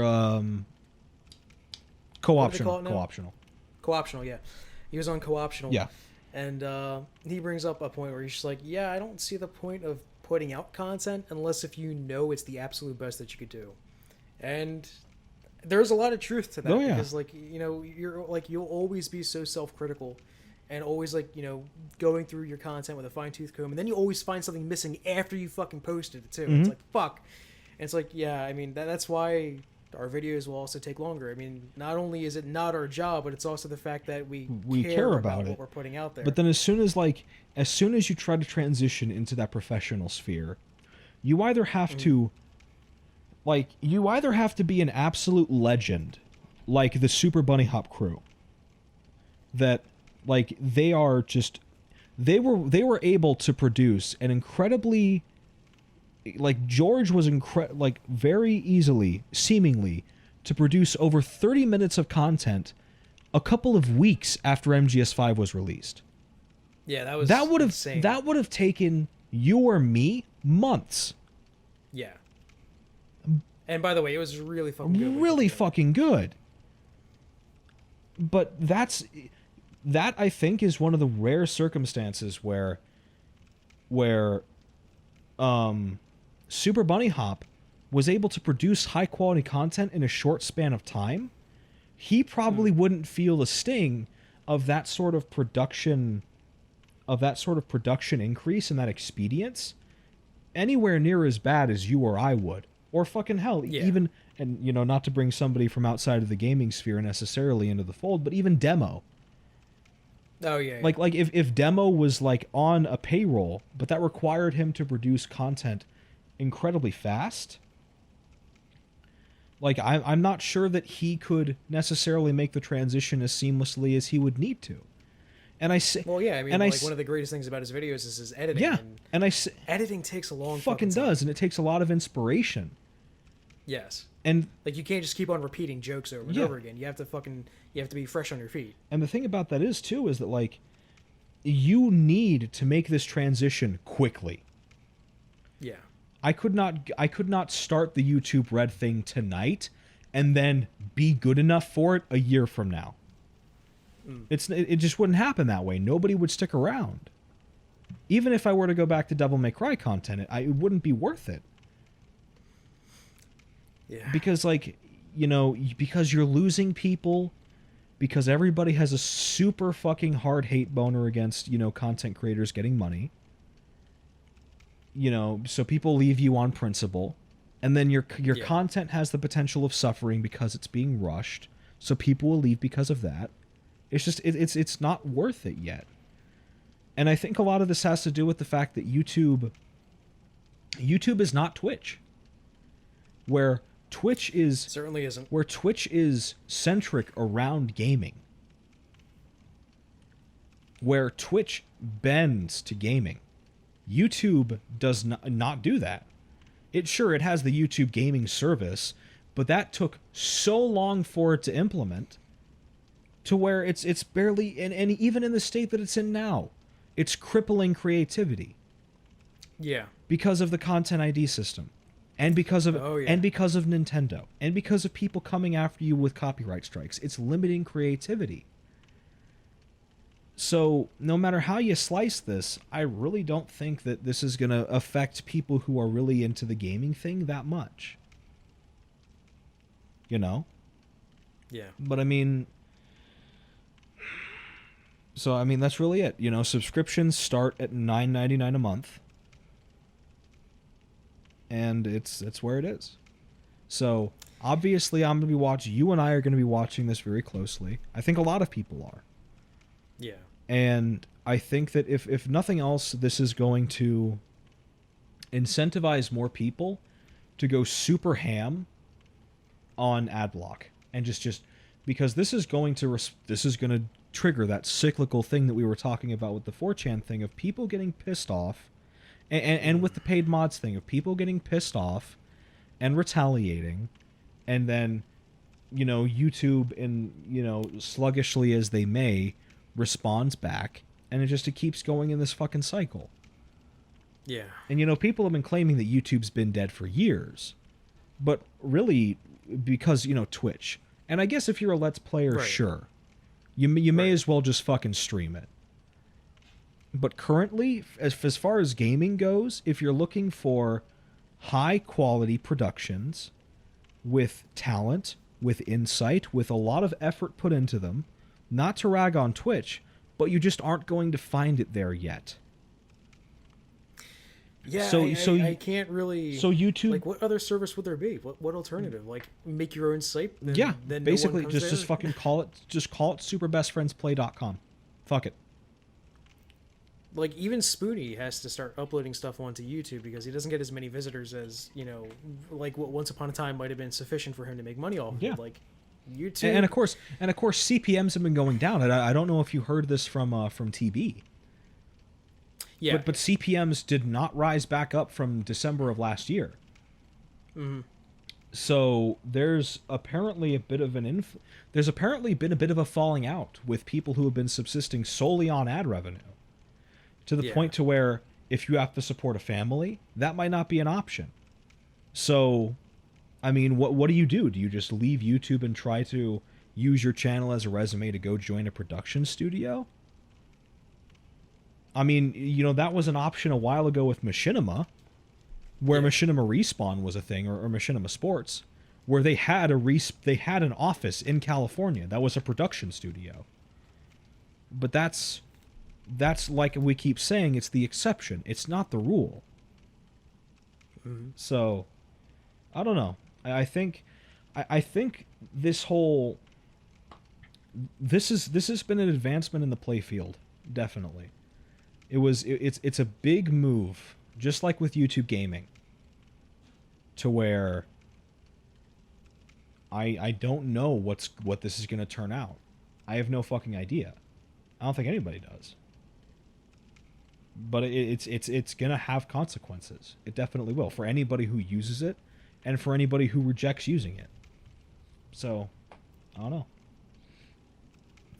Fun times ahead. Yeah, for certain. Yeah, speaking of jokes, check out my segue. The YouTube of gaming journalism. Gaming journalism. Yeah. The DSP of gaming journalism.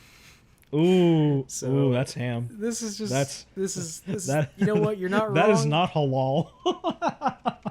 That is going a little. That's a little bit too ham. But you're not wrong, because VG 24/7 has been shit for so long. Oh my! Ever since the first time I ever heard of VG 24/7, they were already shit. Yeah, the first time I ever heard of VG 24/7 was during the DMC scandal. That's when I did too. And the first article I ever read was the consensus guys, don't question it. The game's amazing. Buy it. The game's amazing. Buy it. Fans really upset about that. Oh, did I tell you I had someone in my comments again talking about the hair? What a fucking idiot. I'm glad. What a fucking idiot. No, genius. What are you talking about? Fucking idiot. They clearly... Never about the hair. They did their research. Yeah. Oh, yeah. They did their research on that They did their research. Jesus Christ. They did their research. They read the monster manuals ahead of time. Oh, they knew it. They knew it coming in. But yeah, all right. So VG 24/7 played. So they actually had this article that criticized heavily Uncharted 4, saying Uncharted 4 is it too familiar? Uncharted 4 is it looks okay. It looks great, in fact, but it's just, I feel like I've been here before. Yeah. Well, it's because they were playing the collector's edition version, or not collector's edition, but collection version, if I could speak, the collection version of Uncharted 2. And it was a big bonehead moment, because this guy's talking about how he was an Uncharted pro, how he was an experienced Uncharted fanatic who's loved all three of the games, despite people hating this third game so much. He super loved them all, especially 2. 2 was his absolute favorite. He said 2 was his favorite, and he mistook 2 for 4 because VG 24/7. But I will say this, it's kind of funny. Yeah. Because I kind of shit on Uncharted quite a lot. And I do think it's funny that he couldn't really tell if he was playing a new game or not. Yeah, that's really the underlying thing here, because journalistic credulity or not, the fact that this ran through presumably an editor, and they were like, yeah, they look alike. Yeah. I don't know what to say to that. It was either obviously it's a fuck up. Obviously this was a mistake. But in that same vein, it's it was reasonable. I've had people tell me, because I found a fucking I screenshot a comment of someone saying, well, I mean, that's pretty much Uncharted fans in a nutshell. They've been playing the same game for 10 years and they'll never know. Ha ha ha. Blah blah blah. Yeah, and I was like, wow, that's pretty fucking savage. Yeah, just fucking savage. Savage as fuck. But when I posted that, when I fucking put that out in the Twitterverse, there was someone that responded. I think it was my buddy Katori. Oh, I thought it was Case. No, I think it was Katori, and I think he said something along the lines of well, speaking as an Uncharted fan, he's not wrong. Oh. So even Uncharted fans kind of know that there's a little too much sameness going on between all three of the Uncharted games. Yeah. And I don't know, like, it's funny that VG 24/7 was able to fuck up this badly, but it's also at the same time funny to know that Uncharted has the ability to fuck people up that badly. So Oh yeah, definitely. Well, congratulations all around. Congratulations. Now this is more of your thing. Yeah, so we're gonna get esports for a minute. I know a lot of people fucking hate that, but bear with me. So, League of Legends. I know a lot of people hate this game. I don't give a shit. I don't. But bear with me. Yeah, bear with me. I don't play it anymore. I watch it. I love watching esports. I know I'm a massive faggot. I don't bet. I'm not fucking Thorin. Ooh, fire. Oh, I'm not. I'm not gonna get into that. So, League of Legends, basically the U.S. team solo mid. If you's being a nigga in America, and you be liking the League of Legends, you better be repping Team Solo Mid. But Team Solo Mid has recently undergone some pretty serious roster changes. So, 3 names have left the TSM Pro, you know, they go to events. Basically 3 members have left the event team. That's Santorin, which is a relatively new player who replaced Reginald. There's Lustboy. And then there's Dyrus. Now, Santorin and Lustboy, I don't hate them, but I don't really mind them leaving. I wish them the best, but what really interests me and what really caused me to put this here was Dyrus. So Dyrus has been... Was he the one that was tearing up? Yes. Dyrus was the Team Solo Mid top laner for 5 seasons. I'm going to say this, he was one of the pioneers of the top lane gameplay style. He's a legend. I fucking love him. He is one of the most genuine people in the game.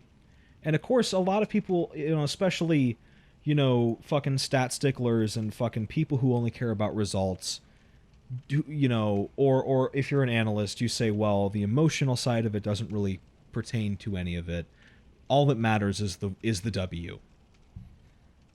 But for Dyrus, it's different because Dyrus was one of the only members of the English-speaking teams, because of course this is an international esport.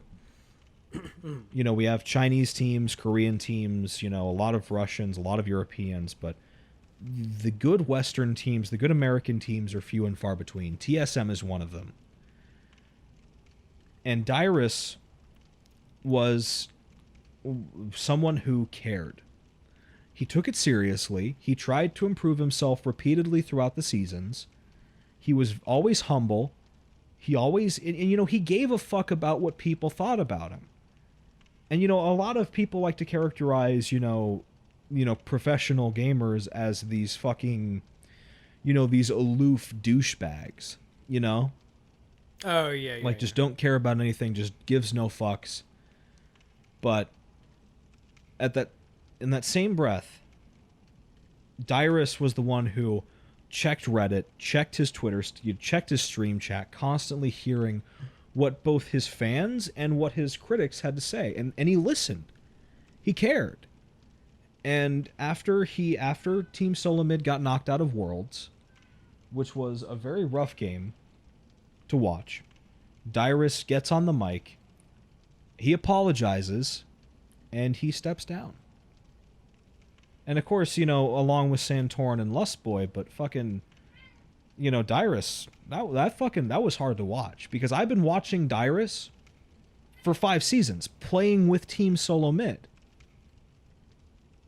You know, just being one of the best North American top laners. The audience was really feeling it too. America loves Dyrus with good reason. But you know, and with this, I guess what I'm really trying to say is that with Dyrus out, the last of the true Team Solo Mid players just leaves. And of course, So what they've like been subsequently constantly yeah, changing members? they cycled out Reginald, they cycled out everybody. All 5 team members with Dyrus leaving, their top laner, their mid, their jungle, their support, and their carry have all swapped to new members. And that was just pretty rough to see. Yeah. So the league going forward, I really don't have a player that I care enough to watch for. That's what this means for me. Right. Because I watched a lot of League for Dyrus. Even when TSM wasn't in the running, I still watched like the EU qualifiers. But regardless, I don't really have somebody that I can really root for unless you're like, well, Double Lift. But even then, I don't root for him in the same way that I root for Dyrus. Right. And with him leaving, that's sort of gone. So Yeah. I mean, it doesn't mean that I'm going to watch. It just means that I'm probably not going to be as enthused about the results. So the rest of Worlds is been fun to watch so far. Yeah. So that's really it. So fun for. I don't know why you just don't move on to a real esport like WoW arenas. I remember MLG. I remember MLG WoW arenas, fam. Don't try to tell me like they didn't try to pass that shit off at BlizzCons. Oh god, it was so bad. So yeah, that's what's happened. And even more drama news has been this fucking awesome games done quick. Ooh. Now tell me about these submissions because I actually haven't really checked them out yet. So one thing that I'm going to point out about the AGDQ submissions so far is that they have been very slow with the processing. Now, when I say slow, I mean they've had over 2,000 hours of content to go through and process, which I have no problem with. But the problem here is that they opened up submissions and they closed them very quickly. Because, that's weird. GDQs have only been getting bigger, and they're only going to get bigger. And that's technically a good thing if you're running a charity event, but for people trying to get get their games on, show people speed runs, right? And for those of you who don't know, AGDQ, Awesome Games Done Quick, and its partner Summer Games Done Quick, are 2 events that are centered around speedrunning, trying to raise money for either MSF, Médecins Sans Frontières, or Doctors Without Borders, and the Prevent Cancer Foundation. Mm-hmm. So 2 very important charities, and they raise money biannually. So, people are starting to take notice. They want to get out there. They want to show people, and a lot of this comes from 2 parts. It comes from the desire to show people, to entertain people, and it also comes from the desire to get their games well represented. Because, a lot of people really do care about the games that they run. It's not like me where it was with MGR for a while, where it's like, I fucking hate this run. Starting up a run is a fucking nightmare. Just fucking kill me. It's over. A lot of people, try Hex. Or people have been running their respective games for years now. And they really care. Yeah, Trihex has been running there for what, 10 years? Or longer. Yeah. People really care about their games, and they want to get them out there, and they want to get them shown and noticed. And, AGDQ and SGDQ are some of the best ways to do that. But the issue is that the, when it comes to the submissions, when did submissions open? Basically what's been going on is that and then here's what's fucky. They opened submissions for games, but they haven't gotten through them all just yet. Or actually have they? I think they have sorted through everything. Okay. And they already closed it? Or well, they sorted through all the submissions. But the submissions have closed on October 17th.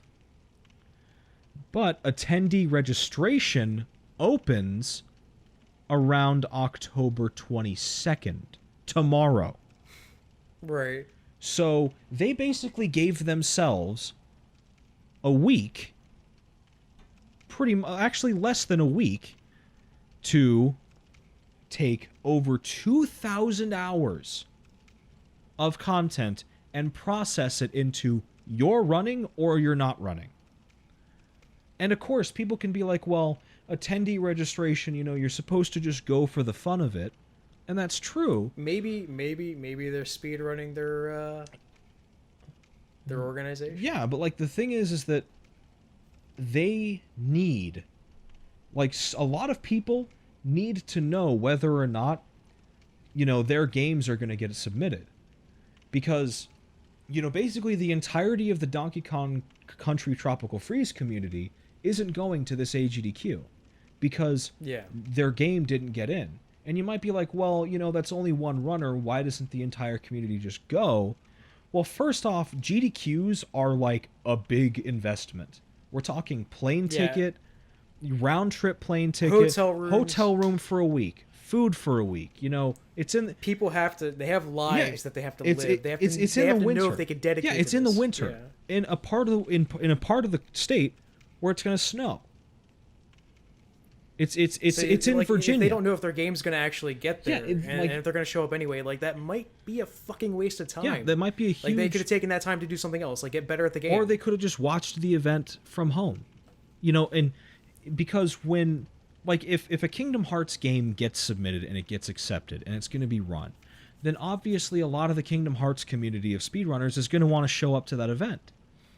Yeah. But if not, then a couple of people are going to be like, well, if the game was going to be showcased, then I really wanted to be there for it, but since it's not, I'm not going to go. And then other people are going to start to follow, their teammates or their friends. So, it's this spiraling effect of they didn't give themselves enough time to curate everything. And when I say curate, I don't mean like, hey, is this run good or is it bad? I'm talking like, hey, is this runner good or is this runner bad? Because after what happened with GamePro, and they even said they need to unfuck their shit for that. Because they let GamePro on based off of what was presumably a Twitch video submission that no shit legit was not necessarily representative of how he would have conducted himself on camera. And we know what happened with that. Whether or not you found him offensive or not, people took offense to it, period. That's irrelevant, yeah. Yeah. Yeah. People got hurt. Personal opinion is irrelevant compared to what happened, yeah.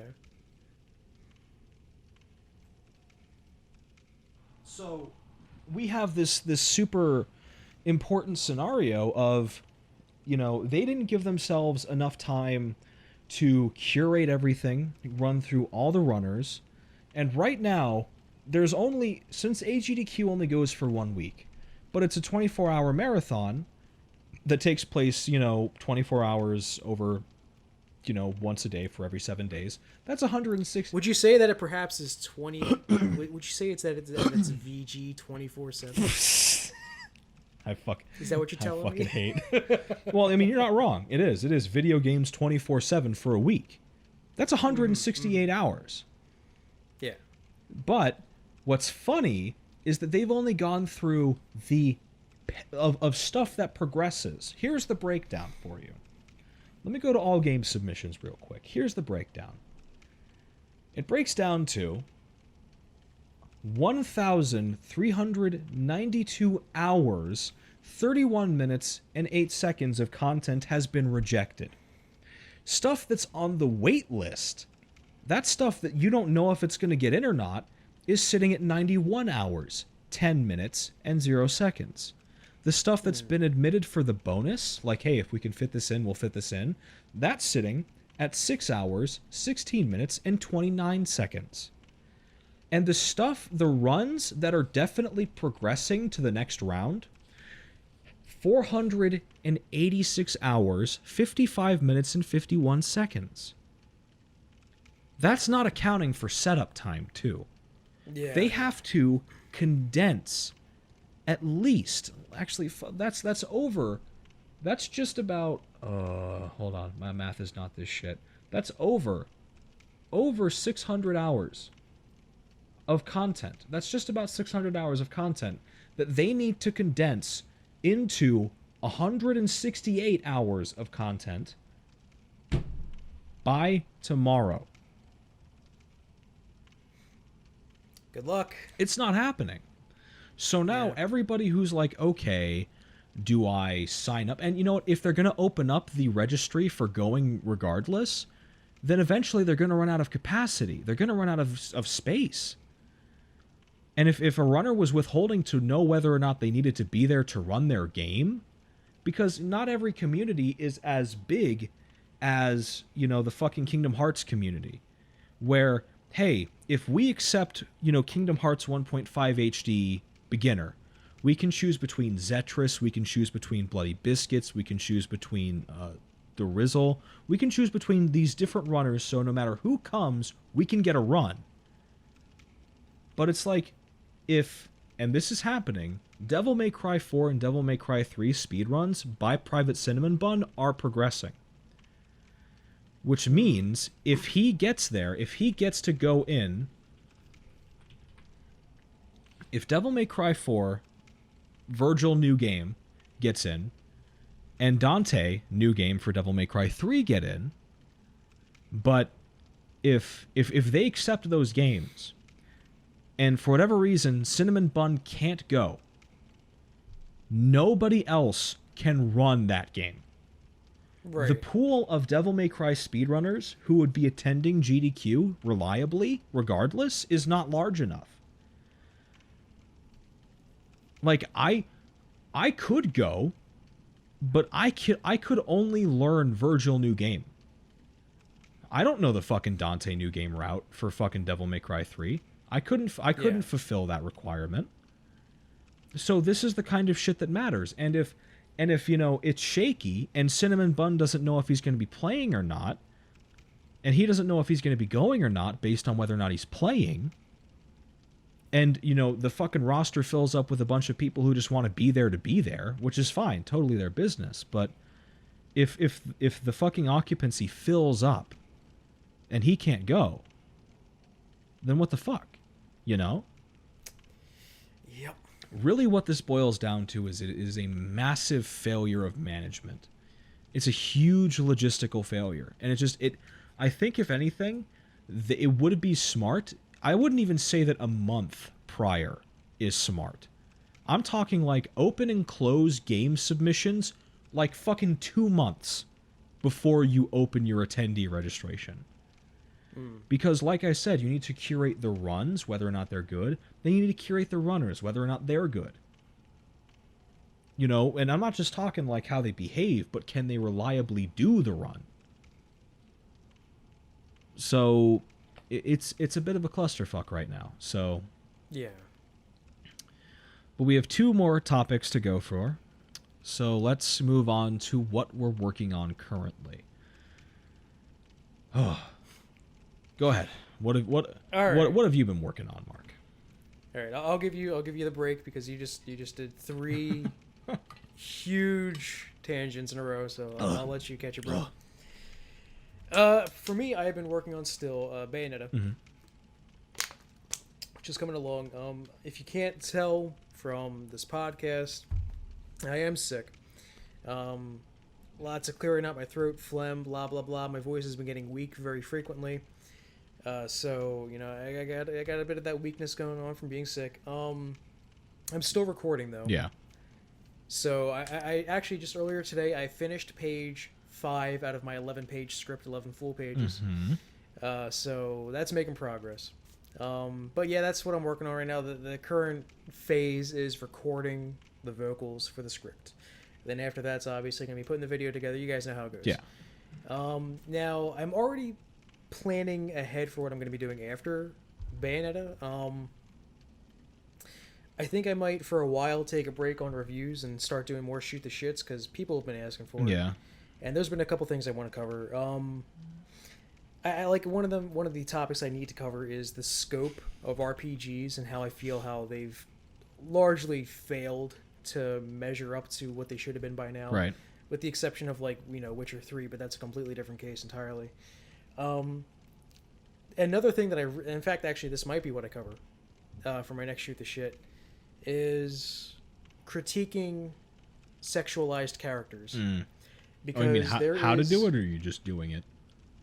Or just the notion of how to take the critique. Oh, okay. Because a lot of people have a tendency to do one of two things. They either overly critique, like if they want to politicize it, they'll overly critique a sexualized character to the point of them actually basically making a wish list of how they wish the industry should be functioning right now. Right. You know, like say like Arthur Geese. Oh yeah. When he did his Bayonetta review. But then there's people who sexualize then there's people who criticize sexualized characters, and because they critiqued that character and the developer, the artist, then the fans lash out and call them a social justice warrior when they in fact didn't do anything that was SJW-esque. In fact, like the three that I could think of right off the top of my head: Angry Joe, Jim Sterling, and Rich. Not Rich Evans, but Jack. What's his last name? What? Who? Fucking, from previously recorded. Oh, it's Rich and Bald Jack. It's Jack and Rich. It's Rich Evans and Jack. I'm trying to remember Jack's last name. Hold on. Jack. I think Bald Jack might be like Bald Jack. Yeah, that might be the best way to put it. It's just Rich Evans and Jack. Oh, it's Jack Packard. Jack Packard. Okay, yeah. So a lot of people are calling Jack an SJW as well, because this all relates back to Metal Gear Solid 5. Like everyone, these three specific people have critiqued Quiet's design with the stipulation that a lot of people have been ignoring, the stipulation that they would have been okay with her design as she is if Kojima never said to begin with, "You will be ashamed for your words." Because the idea that they're pushing here is that they don't mind sexualized characters, they don't mind the way that Quiet even looks, the way she acts, blah blah blah.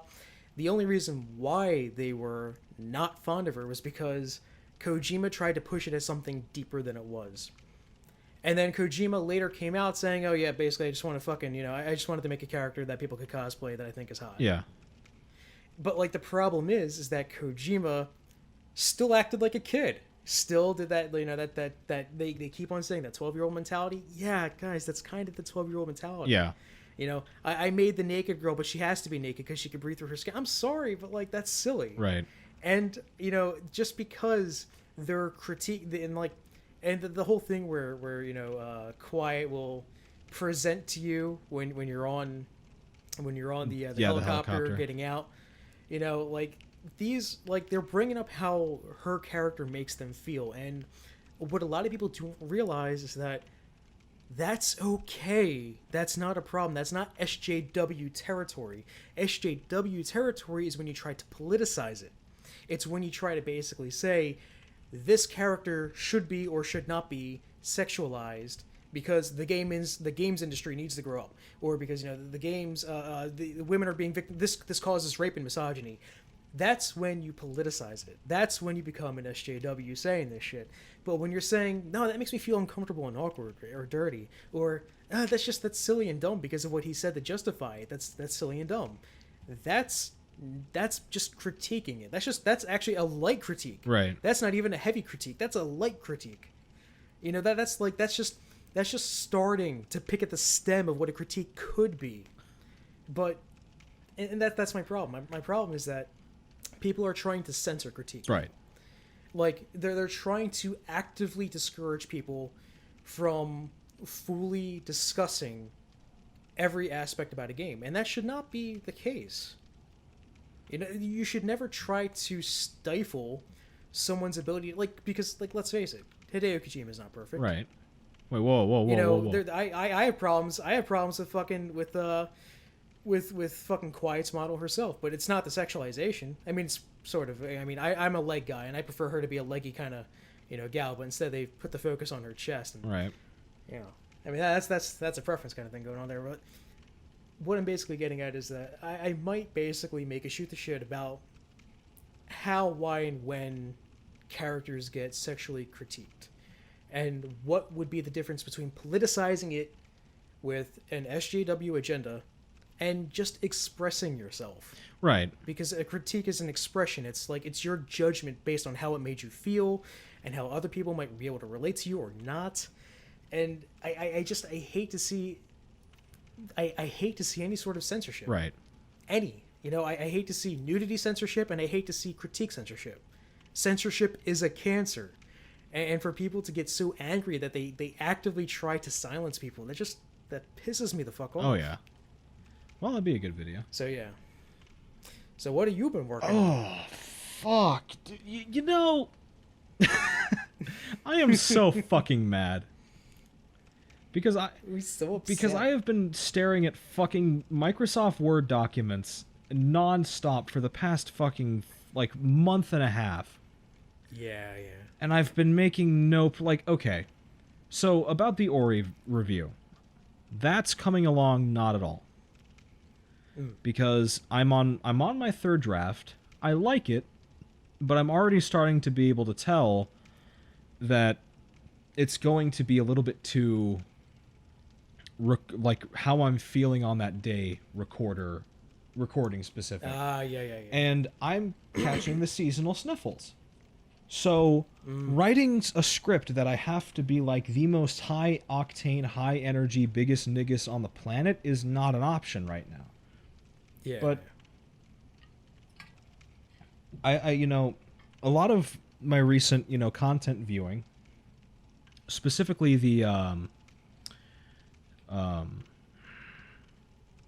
both the Matthew Matosis video and the two videos from Super Bunny Hop about MGS5 have really communicated to me that an engaging script is more than just it can be delivered however, but not necessarily like it needs to be written in a very deliberate way. Yeah. So what I'm trying to do right now is I'm trying to acknowledge that, okay, I'm probably not going to be able to record, you know, at my best, at 100%. So I need to write not just the Ori review, but every video, like the video I have about MechWarrior Online and Hawken. I need to rewrite that now because I was doing readings of it last night. Or was it last night? No, it was a couple nights ago. And it sounded fucking horrible. So it's like, fuck this, get this out of my life. Like fucking... Yeah. Like I'm taking that script into a second draft. Even though I have to actually technically finalized it. Like... I know that feeling. And it's just, like, no matter what I did, it didn't sound right. It didn't sound like it was something that I would say.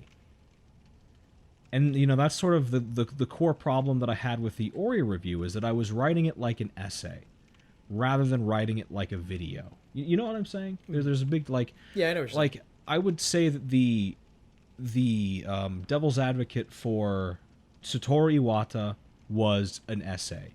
I even called it an essay. The one about custom controls was an essay. But I don't want the Hawken video to be an essay, and I don't want the Ori review to be an essay either. I want them to be videos. So right now I'm in the middle of redrafting, trying to... And I'm trying a lot of different fucking things with my scripting. I've tried doing one that was completely off the cuff. Like, just completely just have an outline and do it. But that didn't go too well. You know, and editing was a nightmare. Yeah. So I'm going back to not square one, but I'm going back to, okay, I just have my outline. I'm gonna try to write. So depending on how far I get with the Ori review, I might just say fuck it and take it into a fourth draft. Which okay. Which that is gonna be a fucking nightmare. But I can already say this, that by going for a more conversational video type script, it's shortened the length of the script substantially. Because when it was an essay, it was 28 pages. Plus, that's just the thoughts. Yeah. But as I'm getting further into, like, basically it breaks down like this. For every 3 pages of the third draft, there's 1.5 pages of the second, or of the third. So if I take it a little bit further and I really start writing with the visuals in mind, I might be able to shore this thing down to maybe like a fucking 16 page script. That's respectable. Which at this state would be a fucking godsend, considering where it was. Cutting it down to almost half, it'd be pretty good. Yeah. So that's where that is. As far as the Pokkén and MechWarrior Online video goes, that's also going through a bit of a rewrite. What I'm going to try is I'm going to sort of fuse together the outline style, where I'm just sort of talking off of the outline, and I'm going to try and mesh that with the script. So I'm going to basically be reading the outline aloud, so talking as I would be, and then with that, I want to, whenever I, word something correctly, I'm going to put that in the script. So, because whenever I script things up until this point, I've been silent while doing so. I've not been talking. And I think that maybe if I hear myself saying things as I am, regardless of illness, I think it'll come out better. So I'm going to try that for both of these videos. I have an update, like a channel update, and I still need to launch officially Bonfire Lit, and that's what the update's going to cover.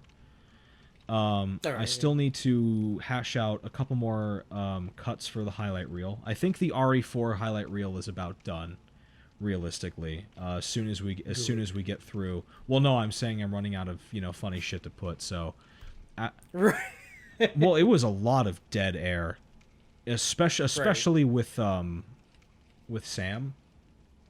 And like whenever we had like 4 people or like 5 people, it was a lot of shit posting, and it was a lot of out of context stuff.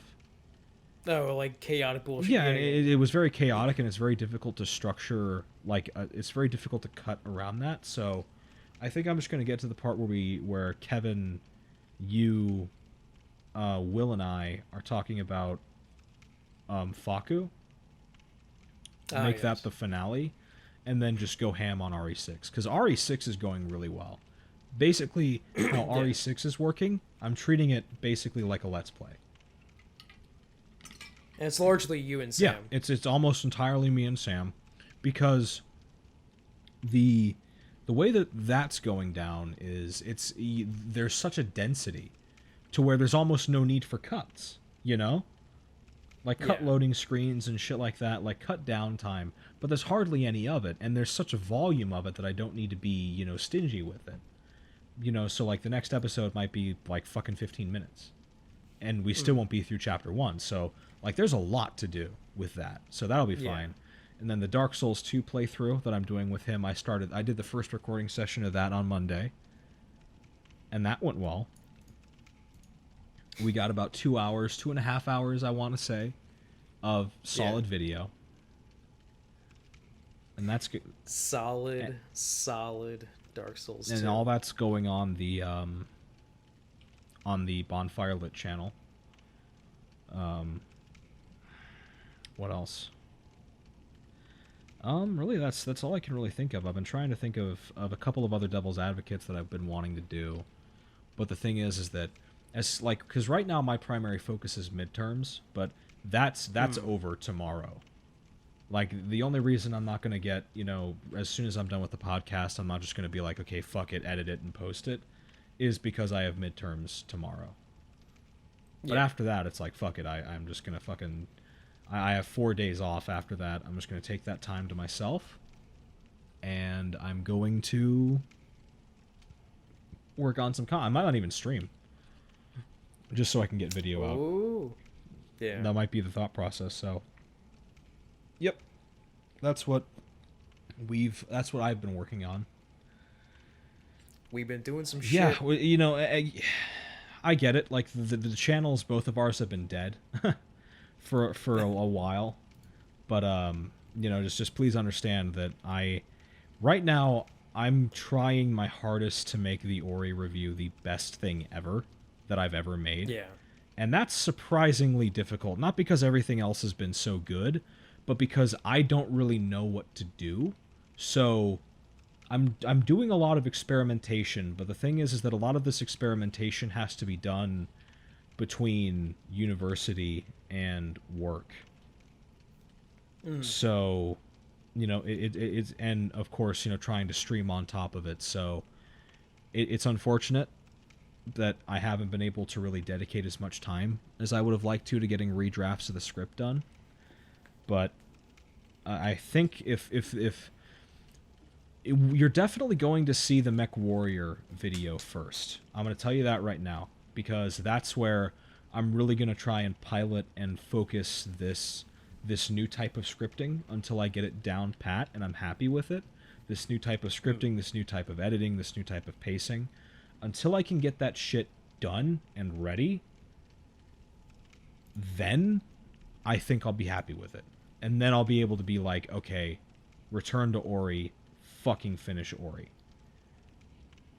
Be done with Ori. Yeah, and then after that, I can move on to other projects, and obviously more Devil's Advocates in the interim, because I will need to take breaks from Ori, just like I'm doing now with the Mech Warrior video. This is me taking a break from constantly looking at nothing but Ori for a few months. So, yeah. Whew. The only reason why I haven't been streaming because it's very inconvenient for me. Fucking memer. It's such a sad truth. It is. Like, I get it. Yeah. Because I want to be able to look at my chat. Like, that's the big thing. And when I was streaming from my console, from the Wii U, like, I had to maneuver my fucking monitor away from my desk, put it on a seat where I put my mic on as well, so my mic was constantly tipping over. Yeah. And my wires hooked up to my monitor, I had to move them beneath and over the desk at the same time. Like, the cable, the DVI cable between the CPU and the monitor itself was going over the desk. Yeah. And the power supply for the monitor was going from beneath my desk under and around rather than going over it, because I have it tied so that way it doesn't fall into other places. Right. So it's a fucking mess. So I need a second monitor, or I need that fucking phone that just I need my phone in I'll be able to put a Twitch app into there and be like, oh, look at that, I can fucking read Twitch shit. So yeah, that's where we're at right now. Yeah. Oh, now we're on to our final topic of this cast. Yes. So, I don't know how many of you have been following or are fans of a person who we've name dropped a couple of times this cast, TotalBiscuit.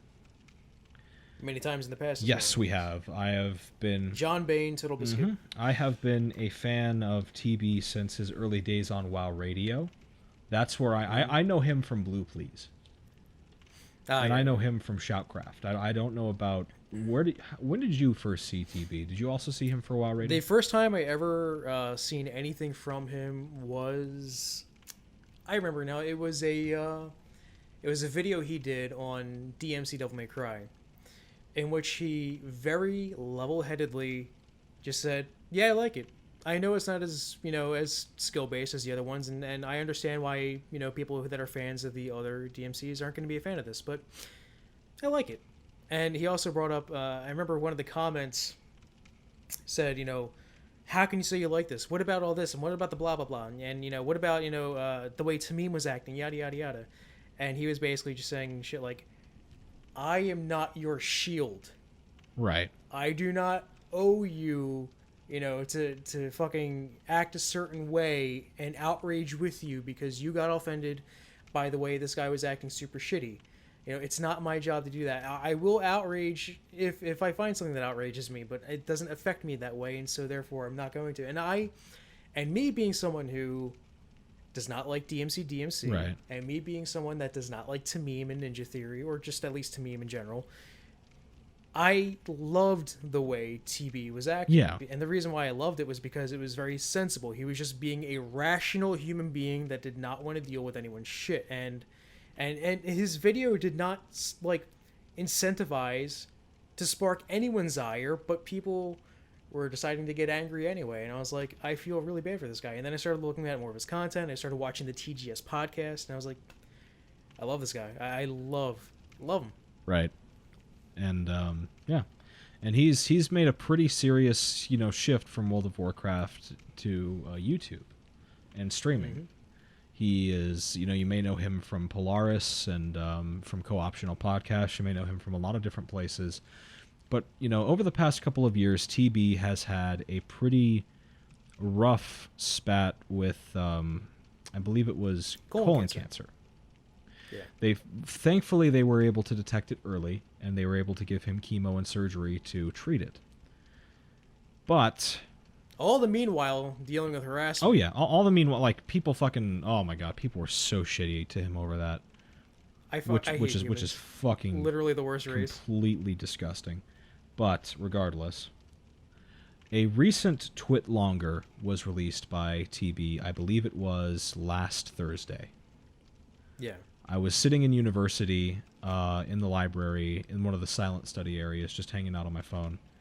And I read, and it turns out that TB has had a CT test come back, and it did not come back negative. So the explanation is that TB has spots on his liver. Yep. So, and herein lies the rub. Obviously, there is yet to be a cure for cancer, and there really isn't a form of treatment for this type of cancer, outside of, obviously, of chemotherapy and hopefully him going into some form of remission. But, regardless, the doctors have taken it upon themselves to inform him that the life expectancy of this condition is about 2 to 3 years. Now, it's largely that way because most of the people who get diagnosed with the spots on their liver are older. Yes. They are elderly men and women and have a tendency to die as a result of this because they're too old to really be able to deal with it. Their bodies can't really outlive it, or, you know, go into remission from it. However, people that are younger have a chance. It's not always a 100% chance, but it can be beaten if you're younger. So that's what I'm hoping for. I got it. Oh, absolutely. And kick its ass. And I think, hold on.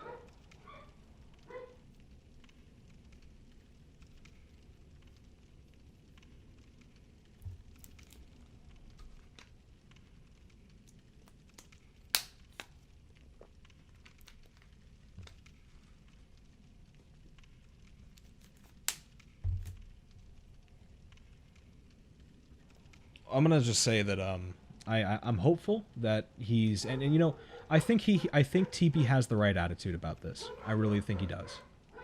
Yeah. I don't think he's throwing in the towel by any means. Yeah. Well, no, he even said it himself that he's going to be, you know, part of that fewer percent that kicks its ass. Yeah, absolutely. He has a very strong attitude. And a positive attitude actually does mean a significant amount when it comes to dealing with cancer. I don't know if anyone's aware of this, but I mean, that's kind of like your outlook, the way how your body is able to handle itself while you're in a positive mindset. It heals and is able to fight off anything better. I mean, obviously, good feelings aren't going to, you know, cure cancer itself, but it can help your body go into remission. You know, it's like it's a pretty incredible thing what the human body can do. Musa Dir and Asif, my best friend Joe, he had cancer, and he's beaten cancer, and of course he's at risk, of course, of it always coming back, because that's what happens when you get cancer. It can come back, but he's beaten it, and part of what helped him beat it was obviously keeping a very positive attitude. Like, he and I would very frequently joke about it, because for years ahead of that, he was always saying stuff like, "Oh, I got cancer. Oh, I'm going to get cancer," when he never had cancer. But then thankfully he got, he felt a lump in his throat, and he detected it soon enough to know that he had thyroid cancer. And then when he was, going through treatments and stuff like that, and surgery, like, we would make fun of the fact that he basically called it, and one of the jokes he and I used to do back before this was log it, like, August 8th, blah blah blah. Turns out I have cancer in my hair, shit like that. And now the day he did get, like, way back, like, I think it was like last year, like, when the day he got diagnosed with cancer, he's like, it's funny, I can now log it officially. And it's like, that's the attitude you need. You need the attitude in which you can laugh at yourself in the situation, because it helps you. It helps your body. It's helped him. You know, it's some hopefully crazy shit. TB, and obviously a lot of good people have come out in support of TB. A lot of very nice messages were sent to both him and his wife Jenna. Just good. Keep sending out those positive fucking vibes. Really, that's all I can really say. Is just, help keep spirits high. Honestly, help keep spirits high. Also, one of the things I was really proud of at this moment was a lot of people who I completely expected to give him shit for this. Yeah. Like people like Movie Bob did the opposite. Like, there were a lot of people who were giving TB shit for eons and calling him all sorts of things that he never was, that actually decided to come out of the woodwork and be like, I hope the best for you. Like, that was cool. Yeah, that was pretty fucking neat. I like to see people acting like people rather than fucking animals. It's really good. So that's really about it. That wraps it up for this 4-hour recording. Holy shit, fam! What did we? Let me look at this. Oh wow, we broke it. We broke the 4 hour. What happened to my day? Wow, we did it. Fam, it's fucking gone, yo. 7:46 in the evening.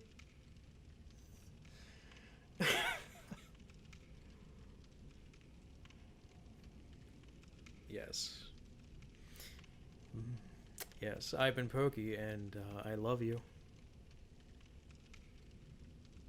Oh. All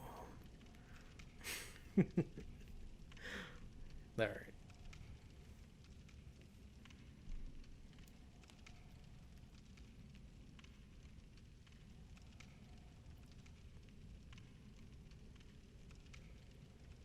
All right, now I'm going to stop recording now.